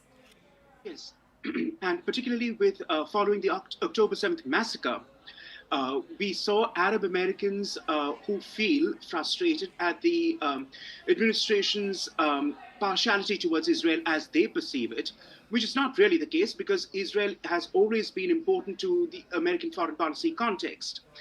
So you will see, and there have been spectacular displays leading up to the election of Arab Americans stating that they would register a protest vote in favor of Trump against Ms. Harris. And the interesting thing is this, that despite what happened in Gaza and in Israel, which is still battling on 7 fronts of war in the Middle East, the Abraham Accords do hold with Bahrain and the UAE. And that was Mr. Trump's triumph in his first administration, and credit where credit due to him on that. And that has held in due course right through after October 7th. Regardless of what Arab Americans and other Muslims in the diaspora, American Muslims in the diaspora feel, it is interesting to note that the response has been rather mute officially from, say, Bahrain, Riyadh, Abu Dhabi, Kuwait, and elsewhere about what Israel is pursuing as its self-defense. So, and also that points out that there isn't a Muslim monolithic voice. Arab Americans as diaspora, immigrant sorts, hyphenated identities may have these notions. Likewise with Pakistani Americans, Iranian Americans, so on and so forth. And it is that demographic that has traditionally always, the hyphenated identities, as I pointed out, who veer towards Democrat politics. It was so with the Indian Americans once upon a time too. Not anymore, as Indian Americans and even as British Indians who prosper and do better tend to take a more conservative stance in life and therefore will veer towards either the Republicans on that side of the pond or the Conservatives where I am in London. So that is to be seen. And then, of course, as Paula pointed out, there were these cultural touchstones, the intense vocery and the hysterics after the BLM movement of George Floyd's killing that happened during the pandemic, and transgender rights and the far left agenda that you see in California and New York on both coasts, run by coastal elites, as it were, and a progressive identity and affirmation of politics which are life-denying, which are so anti-American in its very self. People who perceive views of America as a settler colonist society and who smack off downright unpatriotism and are ashamed to call themselves American and proud to say that they are so, that flies in the face of the crowd that we're seeing gathering here at the convention center at Trump headquarters in Florida, Yeah. who are decent, income-earning, meat and two-veg sorts who believe in their country, faith, family, and flag. And this is what we see in California and New York are just simply aberrations. They don't speak to the American psyche. That is one thing, the traditional American settled identities of, quite frankly, Caucasian and black voters, and Hispanics too. Then you have the immigrants who came in from the 60s, the hyphenated identities, as I pointed out. There has been a demographic shift, and they tend to not necessarily chime with what are traditional American values, and immigrants tend to be rather disaffected, generally speaking. And, they will not hold to the politics that traditional Americans hold. One random example, in the aftermath of Osama's killing, which President Obama announced, it was in the early hours of the morning in Washington, D.C., as crowds of American youth gathered with their stars and stripes, it was mostly a sea of white Caucasian American men chanting USA, and that we did it and vindicated what happened in September 2001. You could hardly see many colored Americans, these hyphenated identity Americans, chiming in with that sentiment that America has triumphed and good has triumphed over evil. So that tells you where we stand with that kind of crowd. And it is that kind of ambivalence in these diasporic communities that doesn't sit well with the settled identities of Americans, the whites and blacks and Hispanics that I refer to, who have no other extra loyalty to an old country or elsewhere, particularly with whites and blacks, for whom America is first and foremost the only country so they Bazid, know. what do they resonate with? You mentioned about the 2020, George Floyd episode, and nothing seems to have worked in favor of Harris despite all of that, and despite that schooling that you were talking about that Barack Obama gave to specifically the black men of America. If we go back to one of the key and biggest swing states, that's Pennsylvania, it has seen how the black American voters, especially the males, they have doubled for Donald Trump. Because that chimes in with a general view in that Mr. Trump stands for a no-nonsense, rough and ready alpha male personality, and that black males, alongside other males in the demographic who feel that they have had to pander to fourth wave feminism, progressive politics purported by intellectuals, university goers, journalists, the general commentators in the public square as such, who beat down upon dead white males all the time as the source of all evil, as the source of all problems. Now, that is not exactly with the black male vote, but where they do come into the picture and they embrace Mr. Trump is because he doesn't sound like a glib insider in the capital beltway. He is not a DC man. He tells it as it is, and he has this what you see is what you get with me, take it or leave it attitude. So that does work in his favor. Miss Harris, Mr. Biden, and the others would always answer questions or project themselves in political terms. There is diplomacy and tact on their part. Mr. Trump doesn't set any premium by that, and he never has or never will. So that does go down well with the, as you would say in India, the aam aadmi or the common man. And that is what is chiming with the left behinds. Those are within the continental US, not the coastal elites, not the ones who can fix the system, not the Davos Club going sorts. And therefore, that is why we see it is the politics of despair and frustration that even if we are not doing well for ourselves, at least we stick it to the system with a, finger up attitude. And that's where the vote goes in favor of Mr. Trump. What about the women voters there, Akbar? The fact that there was so much celebrity endorsement, especially by women influencers for Kamala Harris. There was that entire talk about how women must have an autonomy on their own bodies, that entire revocation of the abortion law, the Roe v. Wade, and none of that also seemed to have worked in favor of Kamala Harris. Where do you think that really, in that area, did her campaign really lag behind? Briefly and bluntly put, Ms. Harris is an underwhelming politician. She has been for all purposes and intents. Now, partly it's not her fault in that a vice president always lives in the shadow of the president. That is always a given. But even on her own and her past, when she was the Prosecutor General in California, for example, her policies were not exactly memorable as such. She does, and incidentally, but then you can't fix everything. Is just thrown up in the air with so many points. For example, we know what Mr. Trump's perspective is on tariffs and trade. Guess what? Ms. Harris also voted against the USMCA, the US-Canada-Mexico agreement, which replaced NAFTA, the North America Free Trade Agreement. So in that sense, she was also pandering to the working-class Democrat voters, the factories goers, who wanted to see, an America First policy of economic protectionism. Now, she may have made these gestures, which is all very well, because you have to play to all your constituents if you are going to be a one large tent inclusive party, which is what the Democrats have always voted to be, more so than the Republicans in their rhetoric and temper and tone. But it has clearly not gone down well. And therefore, despite the best of attempts and with the women rooting for her across the landscape, it would seem not come to pass as such. Right, Bazin, stay on with us. We are cutting back across to CNN, and let's see what's happening over there, even as we await Donald Trump and his arrival at Florida to address that watch party of supporters of the Republican Party. Let's take a look. From here, and then you come over here, Navajo County, and down here in the southern part of the state, Yuma County, 64% of the vote. Again, you think, oh boy, but that's double. That's almost double when you look at the raw vote count there. So how does he do it, right? So that's Arizona. You come up to Nevada. Again, it's not in Clark County.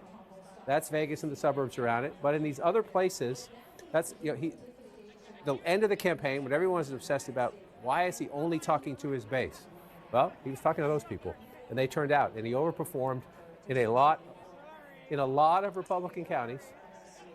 Most of the places he overperformed dramatically. This is by 3%. You'll see suburbs where that'll be something we're talking about in the days and weeks after too, by 1 point or 1.5 points. This is 3% or more, right? So when you look at this, don't think about California yet. Let the votes be counted. So these are all the counties where he overperformed by 3% or more. Over his 2020 number by 3% or more.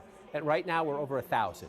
Counties and townships, mostly up here in New England, but in other places too, they use the word townships, not counties. So not trying to, if you live in a township, don't take my county. But there are 4,600 counties and townships, and in more than 1,000 of them, he has overperformed. But the thing is, they're mostly red. There are some blue, and the Democrats have to study that. But the idea of, we always say, are Republicans going to stand up to Donald Trump? Not looking at that, they're not, because he's increasing the vote that he already got. He's up over 2016, up over 2020, and now up over 2024. So you come in here and you look, and it includes Bucks County, very significant, close in there, and these other counties out here that Donald Trump likely wins anyway. So let's just bring this out now and come back to the real world. Can I just make one more note about Bucks County? Can you bring us back to Bucks County? Yeah, absolutely. That was an area where Kamala Harris made a big play, even though it's a county that Donald Trump, that Joe Biden won. She made a big play there. She did an event with Liz Cheney there. She made a real pitch to the Haley voters you talked about. Let's check in with Pamela Brown at the voting desk, who has an update on the ballots left to be counted in Pennsylvania. Pamela? All right, I'm getting some information for both Philadelphia and Bucks County, that Collar County right outside of Philadelphia, that right now Trump is slightly ahead. Let's talk about Philadelphia soon. We were just talking about the fact that 6,000 mail-in ballots came in there. I'm told by an official there in Philly that maximum left for mail-in ballots, the outstanding mail-in ballots, is 31,000. But this official says, look, there's going to be some issues with some of these. The signatures don't match up and so forth, and it's too late for them to be cured. So that's the max amount. Let's turn it over now to Bucks County. Again, this is a county that Biden won in 2020. It's typically a blue-leaning county just outside of Philly. I'm told by an official there are 56,000 mail-in ballots left to count out of 140,000 mail-in ballots cast there overall.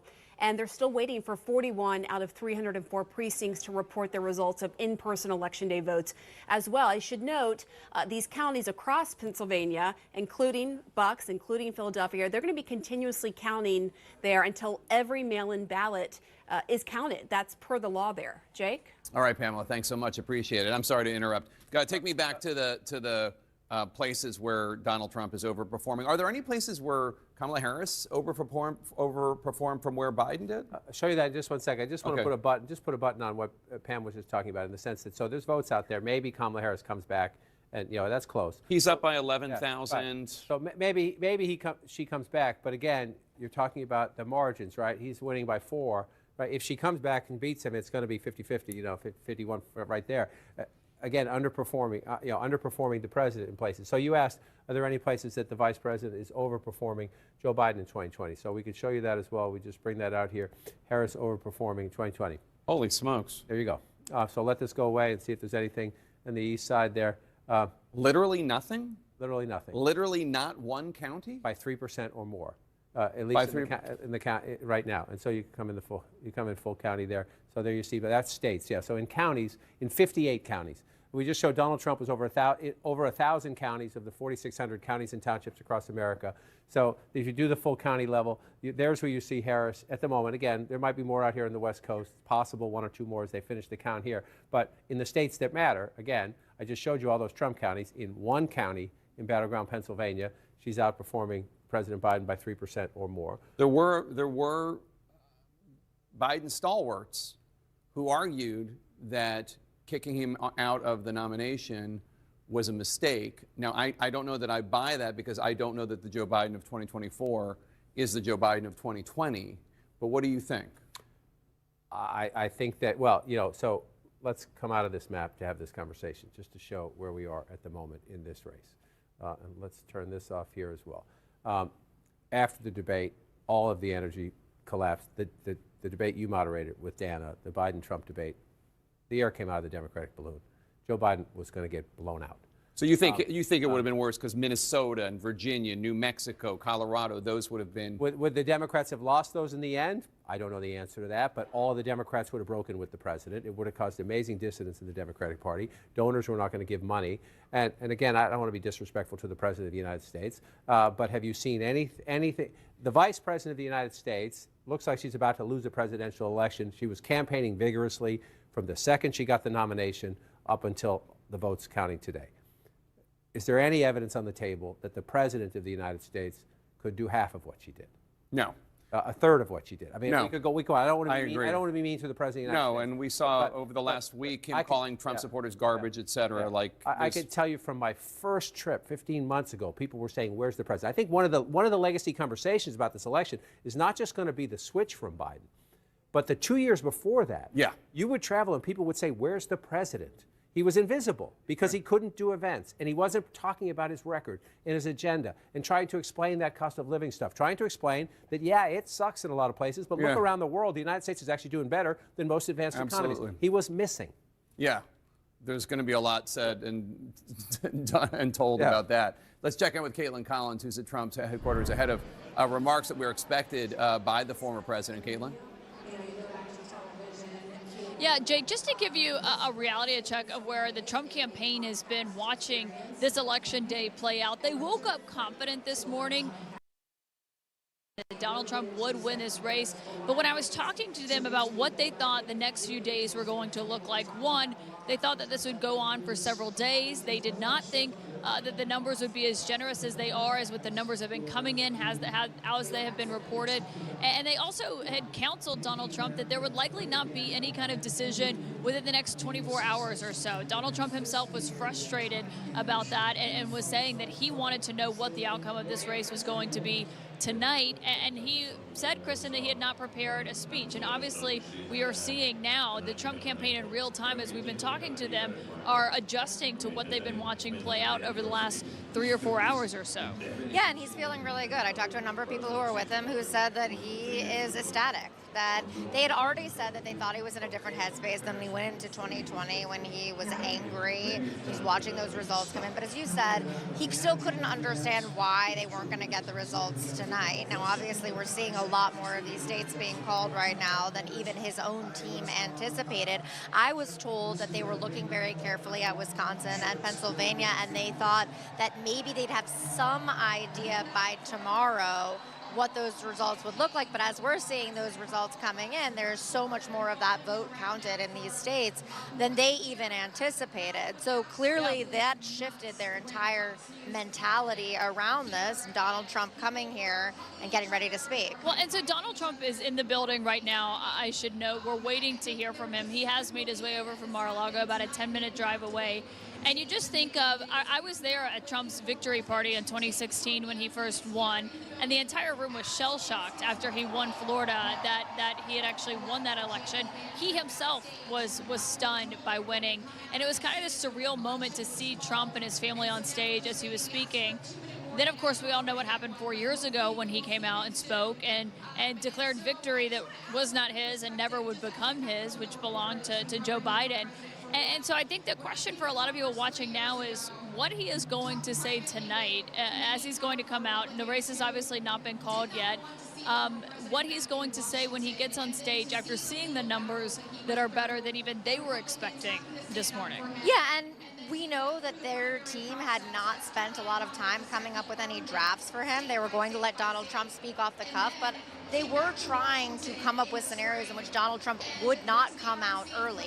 The difference between now and 2020 is that their internal polling was showing them a lot of these kind of numbers. Maybe not exactly, obviously, as you said, they were even surprised by how generous some of the numbers were, but they did believe they had a real path towards winning, unlike in 2020 when that seemed a lot more uncertain, which meant that Donald Trump went into this in a very different way. So the speech that he gave, obviously, in 2020, declaring victory when he did not win the election, we'll see what he says tonight, because we know that, again, he was in a very different place. The election is in a very different place than when he came out then. Also, the access of influence around him is so different. Like 4 years ago, Rudy Giuliani was in the White House, intoxicated, according to testimony from other aides who were there, urging Trump to go out and declare victory. He's now down the riser from us this evening. He was not at the Mar-a-Lago event. But Donald Trump was surrounded by Elon Musk, we know, was at Mar-a-Lago tonight. There were photos of him sitting with Donald Trump as he was preparing to come over here. Robert F. Kennedy Jr. is there as well. Dana White, Tucker Carlson. There are Donald Trump Jr., obviously Senator J.D. Vance, and those who are now, around him that has changed, including his own campaign managers, Susie Wiles and Chris LaCivita. Yeah, and one of the most interesting things about Susie Wiles and Chris LaCivita is they've really managed at times to keep him at bay and protect him from his own instincts. Obviously not all the time. Donald Trump can say and do whatever he wants, and he often does. However, for example, one of the things we saw just over the weekend when he was in Pennsylvania speaking and making incredibly inappropriate and insulting comments was Susie Wiles go stand at the buffer and stare at him. Now, we heard from the campaign that they were saying, oh, he was just trying to wrap him because he was going too long, but there's obviously a lot of questions as to whether or not it was because of timing or because of the fact that everybody knew what he was saying could potentially cost him an election that was such narrow margins. I mean, there was a lot of uproar, even from his allies, calling him afterwards on that, and that is something that Susie Wiles was very aware of. So his orbit has changed in terms of the people he is surrounding himself with, people who try to essentially stop him from his own instincts. Yeah, and also, I think as they're looking at today and surprise themselves by how the numbers have gone, and some places, obviously they thought North Carolina and Georgia would be a gut check. Kristen Holmes will stay with you. Jake, back to you. Thank you so much, and we have a major projection. CNN projects that Donald Trump will win the great Commonwealth of Pennsylvania. This is a huge achievement for Donald Trump and a huge bucket of electoral votes, 19 of them, for his path back to the presidency. As of right now, with those 19 electoral votes added from Pennsylvania, Donald Trump is within spitting distance of 270 electoral votes. He has 265 electoral votes. Vice President Kamala Harris has 187 electoral votes. 270 are needed to win. John King, Donald Trump is within a hair's breadth of being reelected president. Yes, he is. And let's just walk over. We'll look at where we are now, 265 to 187. And you're looking at this map.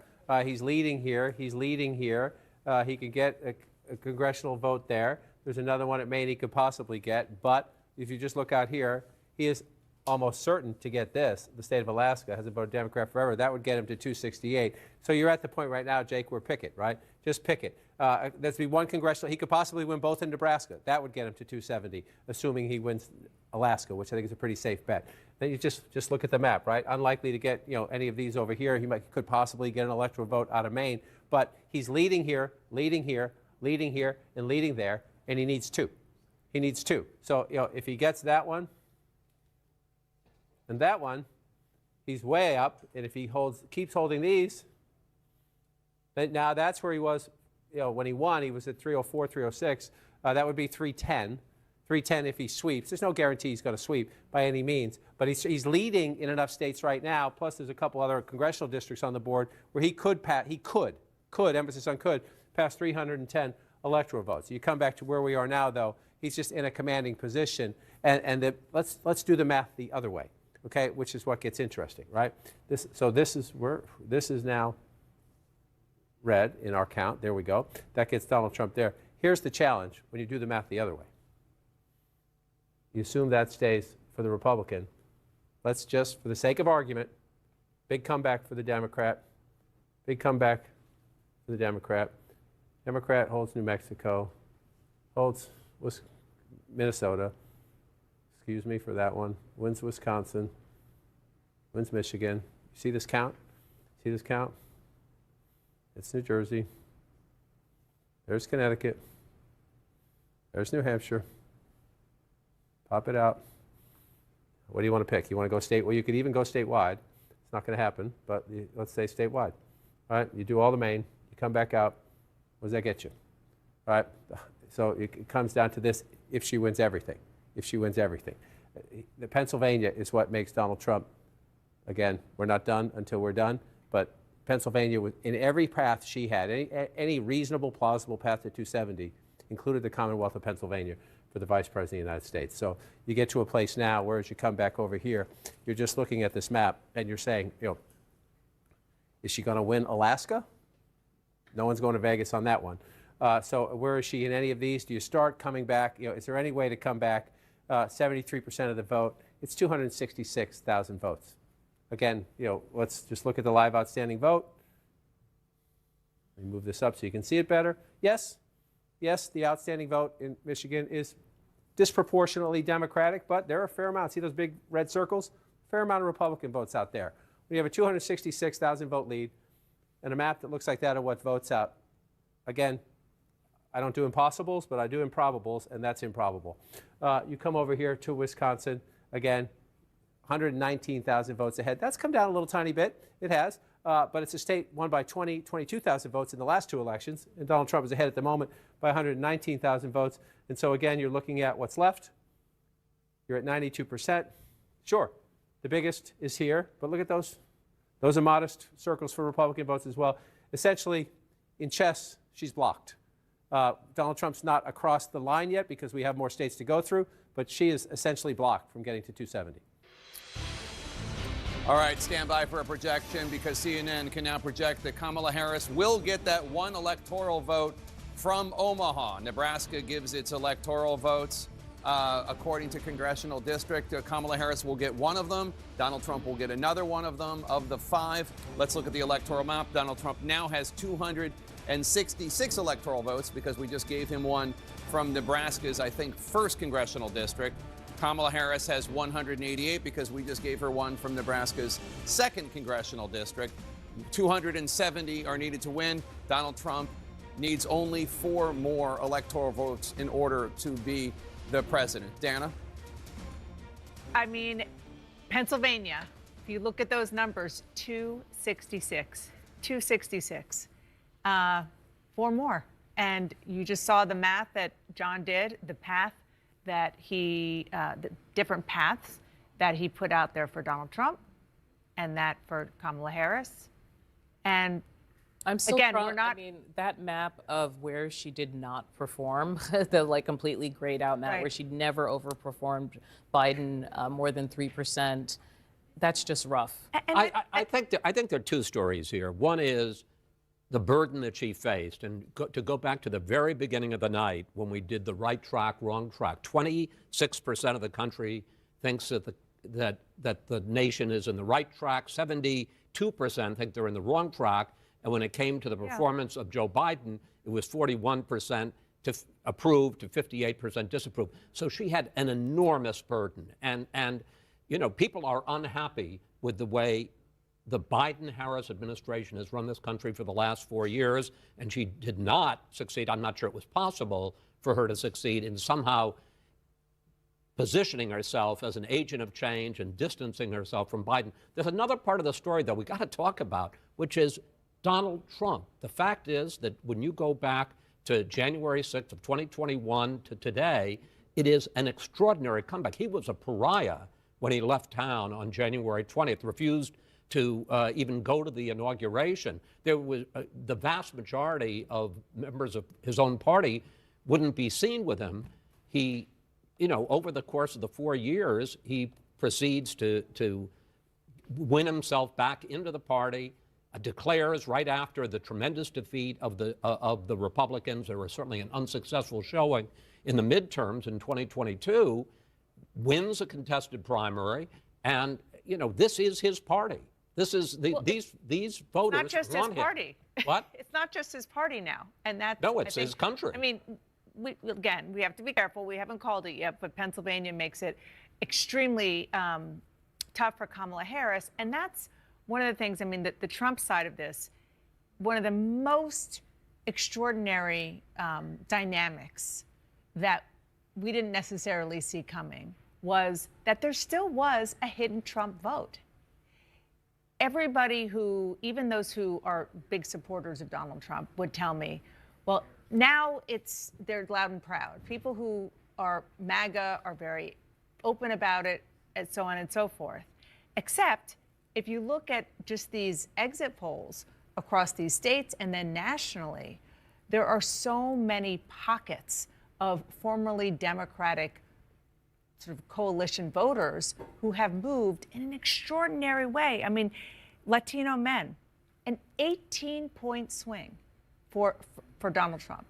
He got 18 percentage points more among Latino men than he did in 2020. Also, the campaign made this concerted effort to go after the never Trump vote, being out there campaigning alongside Liz Cheney, talking about having Republicans in the cabinet. It seems like that did not move people, that is still, in some ways, the never Trump community is kind of a homeless community, and it didn't help Democrats in this conversation in really any of these states. You don't get the sense that there was this vast, as you said, hidden vote that somehow pollsters missed or that people voted in secret. That kind of conversation, it just looks like it didn't pan out.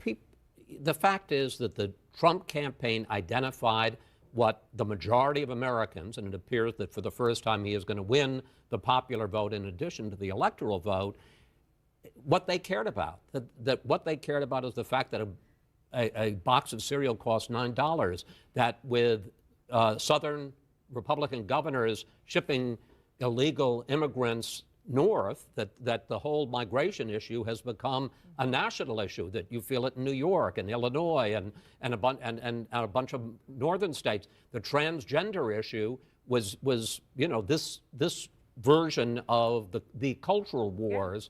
And, you know, people were surprised at the fact that he spent more money on the transgender issue than he did on the economy or immigration in terms of advertising. And it obviously seems to have worked like gangbusters. So he really identified what the concerns of the majority of Americans was, and he played to it. And she faced this overwhelming burden that people just didn't like the direction of the country as it stood now after 4 years of Biden and Harris. Yeah, well, and you know, the big term of 2024, Anderson, is the manosphere, and we're all living in the manosphere now. Dana, let's talk about some of, I mean, mistakes that were made, things that weren't looked at, or, I mean, obviously there's going to be a lot of finger pointing, there's going to be a lot of navel gazing. What stands out to you? I mean, listen, I'm still convinced that Kamala Harris performed better than Joe Biden would have tonight. I just think that there were so many of us, even those of us who didn't like Donald Trump, who after